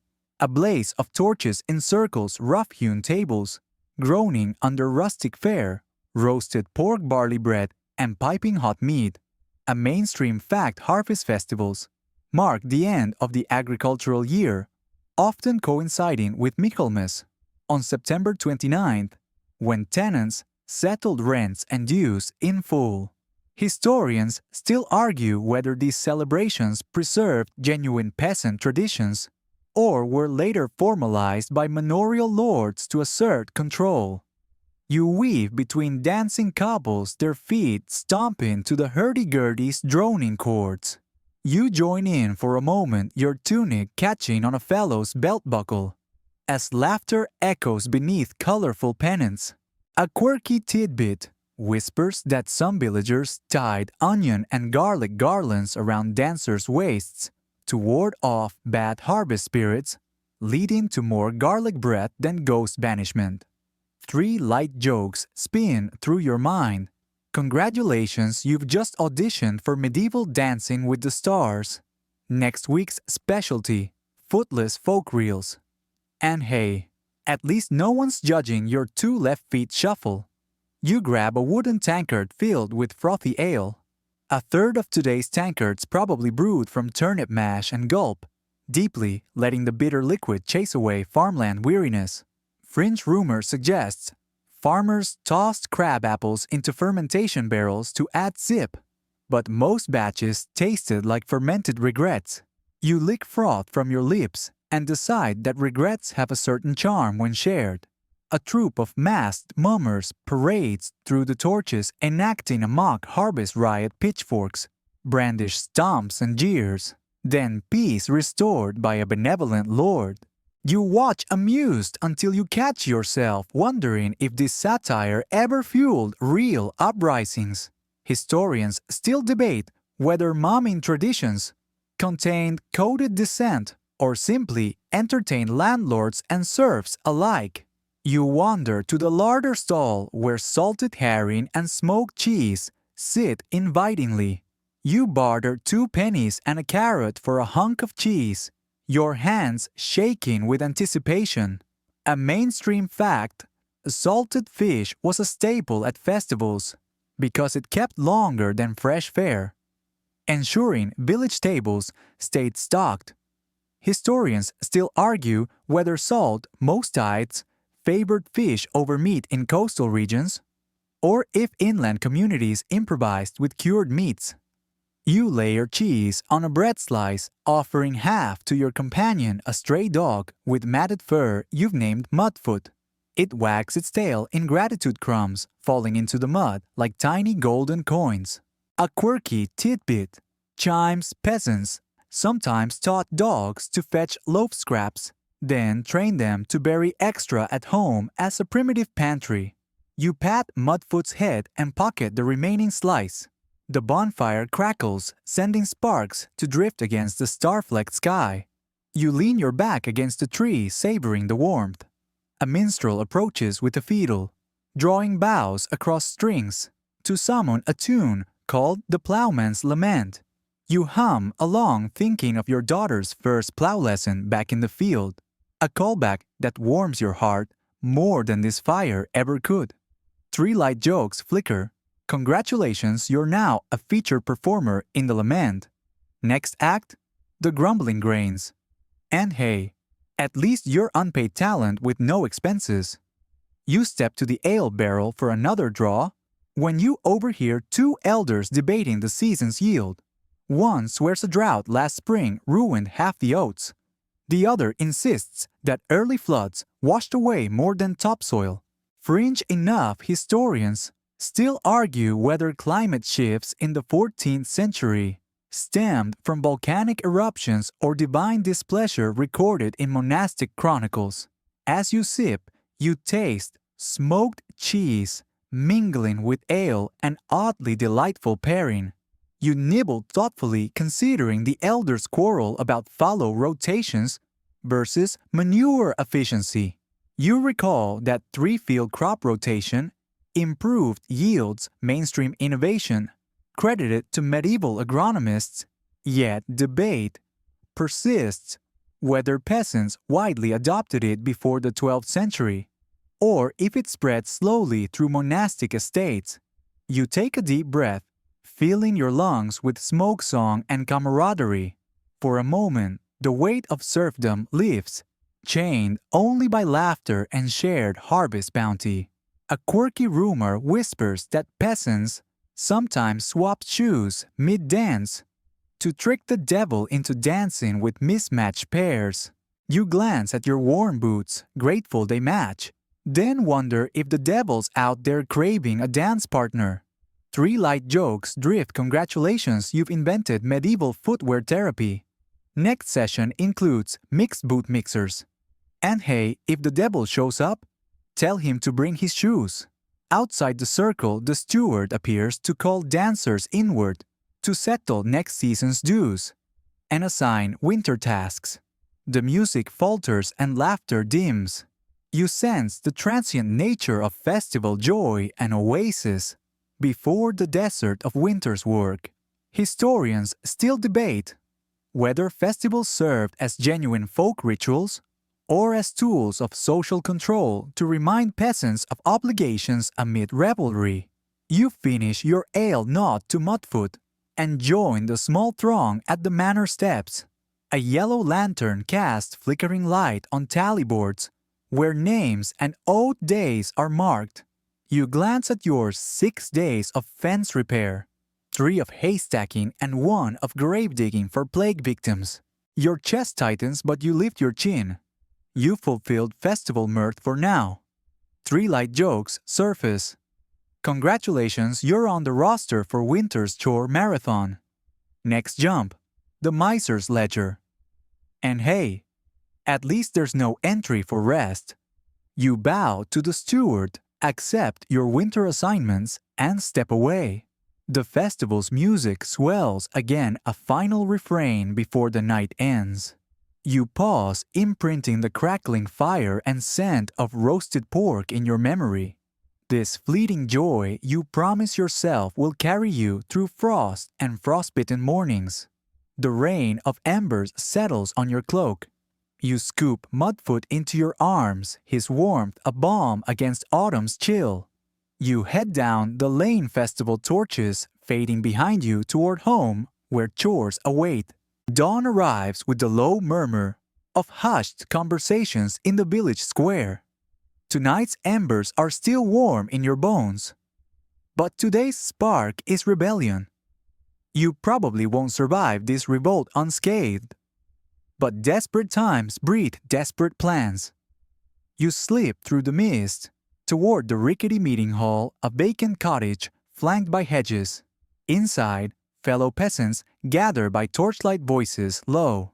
A mainstream fact peasant uprisings like the English peasants' revolt of 1381 erupted when burdensome taxes and feudal abuses became unbearable.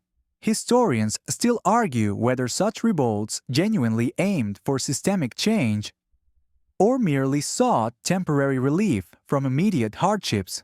Your heart thuds as you join the circle. Faces you know from the fields, grimy, determined, weary share. Whispered plans, seize the manor gate at dusk storm. The steward's office demand fair dues and free movement. You grip a rough wooden club, no polished pike, but better than bare fists. A quirky tidbit floats through your mind.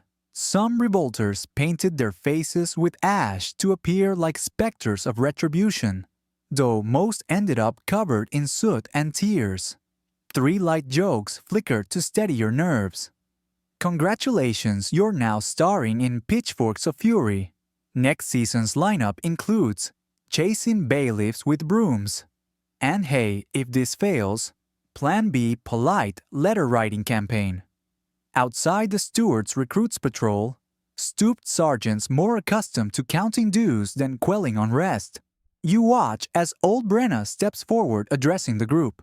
Her voice cracks but carries authority. We've bent under plow and pound for too long. Tonight we reclaim our freedom or fall together. A hush follows, charged with anticipation and fear. A mainstream fact medieval rebels, sometimes negotiated with royalty, directly statements known as articles of complaint seeking to bargain for redress. Historians still debate whether peasants ever truly held bargaining power, or if rebel lists simply fueled harsher reprisals. You recall that fringe rumor that some rebels included demands for free ale every Tuesday. But likely it's Bardic embellishment. You nod at your neighbor Thomas, who clasps a battered shield made from scavenged cartwood. He coughs, glancing at the rising sun. We move at dusk, he whispers. Until then, keep busy, but stay close. You tuck the club behind your back, heart pounding. The day drags on, you haul water, mend fences, and pretend your mind isn't dancing with battle fantasies. You offer small jokes to busy neighbors, 3 each time, to mask the fear coiling in your gut. Each laughter-laced quip threads solidarity through your ranks. If we fail tonight, at least we'll have great cautionary tales. Revolt workout plan, pitchfork lunges, and bailiff dodges. Free subscription to the manor membership terminated. Afternoon shadows stretch long when the bell tolls again, calling you to the muster point. You slip into dark peasant clothes, muted browns and grays to blend with the twilight. A fringe tactic whispers in your ear rebels. Sometimes galloped stolen horses to mimic noble charges, but you settle for creeping through hedgerows. By eventide, a ragged band of 80 stand at the gate. Torches crackle and lanterns glow behind smeared windows. You feel the old fear of pitch-dark fields, but also a flicker of hope, unity, against a system that crushed your ancestors. You grip the club, tight knuckles white from anticipation. A murmured prayer rises, a plea for mercy or victory. And then Brenna gives the sign. The gate's lock surrenders under combined weight wood splintering. You stumble through the breach, adrenaline igniting your every sense. The courtyard's empty steward and bailiffs went for the midday meal. You pause, chest heaving. Inside, you find the steward's ledger perched on a desk. Pages spill with names, dues, and fines. A mainstream fact, rebel leaders often tore up or burned manorial records to erase debts. Historians still argue whether charred ledgers ever truly relieved peasants or just invited harsher reprisals. You grip the ledger, inhale its dusty scent, and hurl it into the heart. Flames catch pages curl, and a cheer erupts. 3 light jokes slip out amid the blaze. Congratulations, you're now certified debt erasers. Next service includes free loan shark cancellation. And hey, no more surprise dues for air usage. Your moment of triumph is brief. From a second-story window, you spot torches, green-clad soldiers approaching the manor path. Panic ripples through the rebels. You glance at your club, a flimsy offering against steel. But Brenna rallies you. Hold fast. For every debt burned, a new dawn awaits. You charge toward the courtyard gate, swinging your club at a looming guard. The crack resonates as wood meets the helmet. The guard staggers, rallies, and drives you back with the butt of his spear, your leg buckles pain flaring. You wrestle free, adrenaline sharpening your resolve. A mainstream fact, many revolts ended in swift repression, leaders drawn and quartered as warnings. Historians still debate whether such brutal punishments deterred future uprisings or merely fueled simmering resentments. You brace for the worst soul torn between fear and righteous fury. You duck behind a broken barrel and lob a rock at an approaching rider. The clatter distracts him enough for you to slip past and dive behind a haystack. You pant sweat mixing with blood trickling from a grazed forehead. A quirky notion drifts rebels once daubed hay with nightshade to create makeshift smoke screens, but you've no time to harvest plants. Foot soldiers swarm the yard, pushing rebels back. You see Thomas fall beneath a boot stump. He raises his fist in a final gesture of defiance. Your heart pounds. Rage and grief fuel your next move. You charge at a second guard, knocking him down and seizing his spear. The cold metal feels like borrowed courage. 3 light jokes scream in your mind to keep panic at bay. Congratulations, you've just been promoted to spearman. Next training includes multi-species weapon handling. And hey, free helmet included if only. The tide turns as a royal banner flashes above the manor gate, reserves called in. You glimpse Brenna Club raised face, streaked with tears and soot. She swings it connects, but she stumbles as reinforcements press forward. You rush to her side, spear-like thrust sounding, and together you force a path back to the broken gate. Outside, the night air tastes like smoke and tears. Rebels scatter into hedgerows, clubs and makeshift weapons clattering behind them. You and Brenna slip away under the cover of oak branches' breaths, ragged bodies aching. You hear cries of capture as the manor guards round up stragglers. You emerge onto the lane, muddy, moonlit, silent. Your leg burns, but you limp onward, clutching the stolen spear as both weapon and trophy. You murmured a promise to Thomas's memory, and to all who fell that debts will burn again, but you'll survive to write a freer future. Historians still argue whether peasant revolts ever achieved lasting change or simply paved the way for new tyrants. But tonight, your spirit stands unbroken. You vanish into Darkness Club in one hand, spear in the other heart, pounding with both dread and determination. You stumble home by starlight leaves and blood under your boots. The manor's torches flicker behind you, a reminder that power recoils but seldom disappears. You slip inside your hut, collapse onto the straw, and close your eyes, body bruised, spirit aflame. Winter descends like a silent marauder, its icy tendrils slipping through your hut's cracks and prying into your bones. You probably won't thaw out until the snow melts if it ever does. You awaken to frost-coated thatch and a heart reduced to cold ashes. The night's embers have abandoned you, leaving only a damp chill and the promise of hypothermia. A mainstream fact: medieval peasants often lacked proper insulation, with temperatures in unglazed huts plummeting close to freezing even indoors. Historians still argue whether communities pooled resources to share heated spaces or simply endured the cold in stoic silence. You wrap your fraying cloak tighter and rise, feet blistered from yesterday's flight. The air inside your hut tastes of stale smoke and desperation. You poke the embers, it's too late for fire. You must gather wood before the frost bites deeper. 3 light jokes drift through your mind. Congratulations, you're starring in Frozen Peasant Edition. The next sequel features icy drafts. And hey, at least snow doubles as free water until it freezes solid. Stepping outside, you inhale the sharp tang of frozen earth. Your breath forms puffs of steam that vanish into pale dawn. You trudge toward the woodpile, each step crunching over frost-hardened mud. A quirky tidbit surfaces: some villagers wore layers of animal skins, stuffed with straw for insulation, looking like walking haystacks. But they swore it kept the cold at bay. You pat your cloak wishing you'd found a sheep's pelt before winter stole the fields. You gather small branches, the only wood left after months of tithes, and return to your hut. Your arms tremble as you stack the twigs in the hearth and cup a few embers from the last fire, blowing until they glow. A mainstream fact: kindling shortages force peasants to reuse scraps and dried dung as fuel. Historians still argue that dung burning fueled more illnesses than the cold did deaths.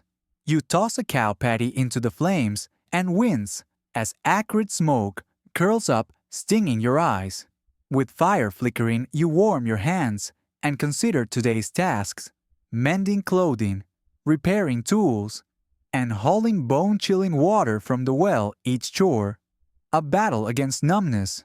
You take a sip of icy pond water, unheated and painful, but it's better than nothing. 3 light jokes surface. Congratulations, you've discovered nature's own ice bath. Next spa treatment includes frozen toes. And hey, swimming with your boots on builds character. You don your boots and step outside once more, bracing yourself against a wind that slices through layers of wool. The village well stands like a frozen sentinel. You have the bucket's rope, but it's stiff, frozen overnight. You tug harder, straining muscles already depleted by cold. A fringe rumor whispers that some peasants heated rope ends by dipping them in dung-fire ashes to loosen ice. But you lack both ashes and courage to try. Water finally yields, sloshing into your pail as ice crystals form on its surface. You haul it back, skin pricking with each draft. Inside, you gently pour it into a kettle over the hearth, watching as steam rises in wisps. You recall that boiling water was a luxury. Most peasants drank it raw, hoping their stomachs forgave them. Hot water soothes for a moment until the chill seeps back. You unwrap a tattered blanket and wrap it around your shoulders, leaning close to the hearth's meager warmth. Hunger gnaws. Your last rations of dried oats dwindled days ago. A mainstream fact, winter caloric needs rose sharply, but food reserves often ran out before spring. Historians still argue whether communal granary sharing prevented starvation or if nobles hoarded grain for market profits. You press your lips together, tasting the memory of gruel. You rise and head outside to tend your small hearth garden. A few hardy vegetables like parsnips and kale that survived the cold. You dig through frost with gloved hands, harvesting a single parsnip. You recall the quirky notion that peasants planted onions around their crops to generate a small microclimate of warmth, though most agree it did little besides confuse hungry rabbits. You tug the root free. Its leaves are brittle but edible. Back inside, you boil the parsnip in water, creating a slim broth. 3 light jokes tease your mind. Congratulations, you've just invented Michelin-starred starvation couture. Next ingredient, icicle garnish. And hey, at least you're a pioneer of root remakes. You sip the broth, it's thin and gray but warms your belly. You settle by the hearth with your wooden bowl, spooning slivers of parsnip and gulping the broth. Each swallow feels like a small victory over the frost outside. You dip into memories of summer feasts, the harvest festival, the warmth of communal laughter, and long for those days. Historians still debate whether winter celebrations like Yule truly uplifted spirits or merely deepened awareness of scarcity. You finish your broth and stare into the hearth's embers. You need to mend your boots, they leak cold, so you fetch needle and thread. Patching leather in the fire's glow, you feel your fingers stiffen. A fringe tip suggests soaking the leather in broth to soften it, but you need that broth for your stomach. You settle for crude stitches and hope they hold. Night falls with ferocity. The wind howls like a beast outside, rattling your door. You stack the last of your kindling, each twig now precious. You remove your boots and place them beside the hearth, but they won't fully dry. Tomorrow you'll slip them on damp and numb once more. You crawl onto your straw bed, pulling blankets tight around your tormented limbs. Frost seeps through floorboards, whitening the straw. You burrow into layers, remembering that communal sleeping huddled with neighbors offered warmth, though at the cost of personal space and privacy. You close your eyes, body aching, spirit flickering. You think of your daughter back in her bed, tiny form, beneath patched blankets, and pray that she sleeps warmer than you. You recall that some parents tucked children between animals in the barn for shared heat, a practice that sometimes ended with piggish indignation. You smile through chattering teeth. You whisper into the cold darkness, "Winter, you cruel teacher. Your lessons are harsh, but I endure." A promise formed of frost and resolve. You slip into a restless sleep, dreaming of spring's thaw. But the dream is fleeting, replaced by memories of parsnip broth and cow dung fires. Yet beneath the cold despair lies a stubborn ember. You will survive this winter, as you have every other season, bound by soil struggle and the stubborn flame in your heart. You stand at your doorway at dawn, surveying the village you've known since birth, every thatch, every frost-shattered pane, a reminder that you belong here, yet also that you yearn for more. You probably won't escape the horizon's tether, but dreams persist when hope glimmers like distant torchlight. You glance at your fields, now rested after winter's assault, and remember the promise of green shoots breaking soil. Mainstream fact peasants relied on the 3-field rotation system, leaving 1 field fallow each year to restore fertility. Historians still argue whether this innovation significantly boosted yields, or if its adoption was too uneven to matter much. Regardless, your mind turns to that first furrow of spring when soil smells of renewal and possibility. Your gaze drifts to the worn gate leading beyond the manor grounds beyond which free tenants roam and merchants journey to distant fairs. Fringe rumor suggests some peasants secretly map distant towns in notebook scraps, dreaming of escape and fortune. Though most of those notes vanished or were burned for warmth. You finger a scrap of parchment hidden beneath your hearthstones. A crude map, sketched with soot and longing. 3 light jokes flit through your mind to keep despair at bay. Congratulations, you're the CEO of your secret escape plan. Next venture patenting a cart-free caravan. And hey, who needs horses when you've got imagination?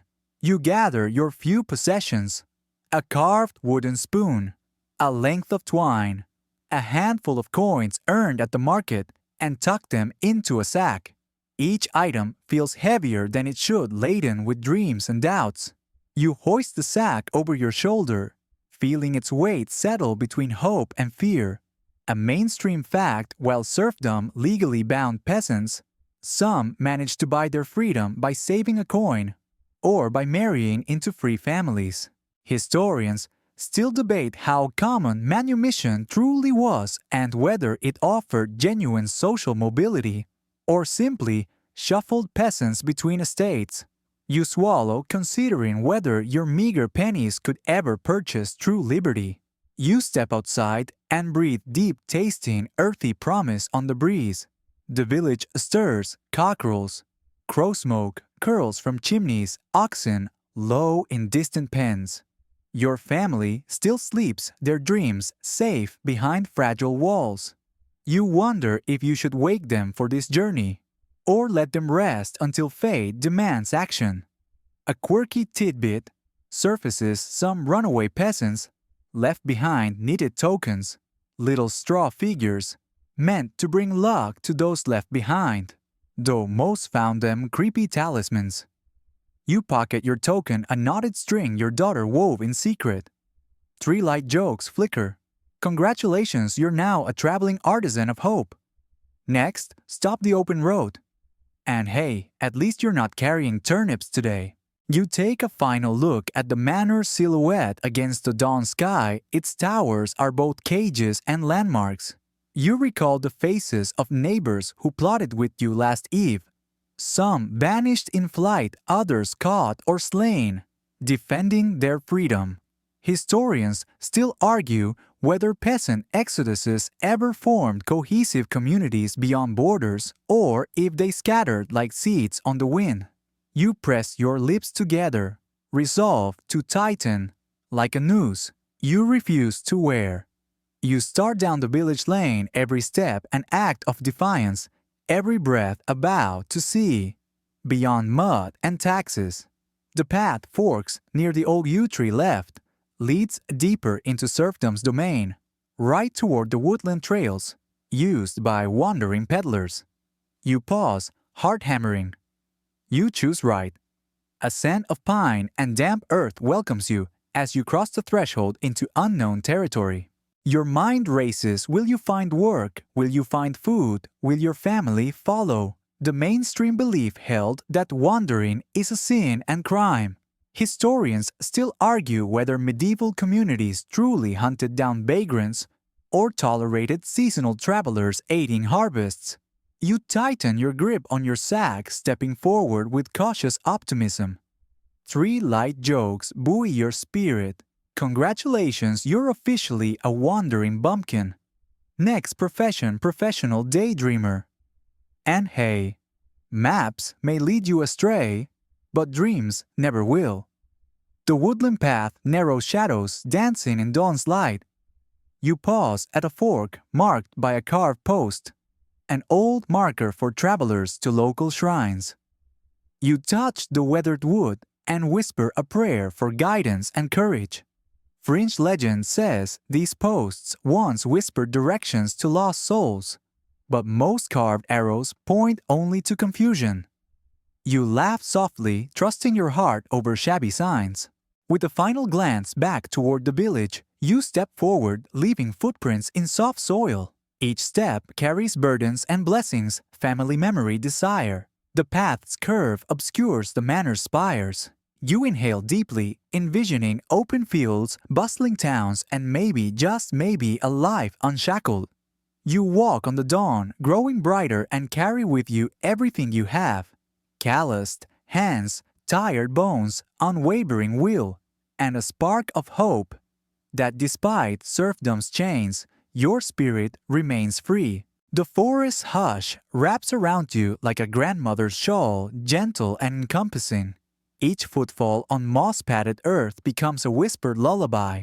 You breathe slowly, deeply, feeling the rhythm of your heart ease from frantic to steady. The cool dawn air cleanses the residue of mud and fear from your lungs, and you welcome its purity. Above, sunlight filters through budding leaves, painting dappled patterns on the pathway. You notice birdsong larks and thrushes exchanging morning greetings. Their melody is simple, earnest, unhurried, inviting you to blend your breath with theirs and find solace in small harmonies. A squirrel pauses on a low branch, regarding you with bright eyes. Before darting away, a reminder that life persists in many forms, welcoming you to walk alongside its quiet persistence. Your shoulders, once burdened by sacks of grain, bundles of firewood and ledgers of dues, now relax with each exhalation. The weight you carry is internal memories of frostbitten winters, the sting of sun-flayed fields, the echo of manorial bells. Yet as you walk, those memories transform into soft stepping stones, markers of endurance and resilience, guiding your journey forward. The path widens, revealing wildflowers dotting the verge, bluebells, daisies, and delicate violets lifting their faces toward the sun. Each blossom embodies fleeting beauty, a promise that hardship can yield moments of grace. You pause, gently tracing a daisy's petals, feeling their silky softness against rough fingertips. In that touch, you find a silent affirmation in a world where every day feels like a struggle. Stillness and wonder remain within reach. Your steps slow as you close your eyes, letting the forest hush cradle your thoughts. The distant sound of a stream murmurs encouragement, suggesting that life like water flows onward, carving new paths through stone and soil. You inhale once more, filling your lungs with hope as tangible as morning dew.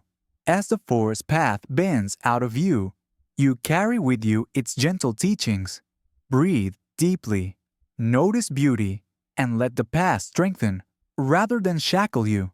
Your heart eases into calm acceptance, a soft, lingering warmth outshining the dawn's chill.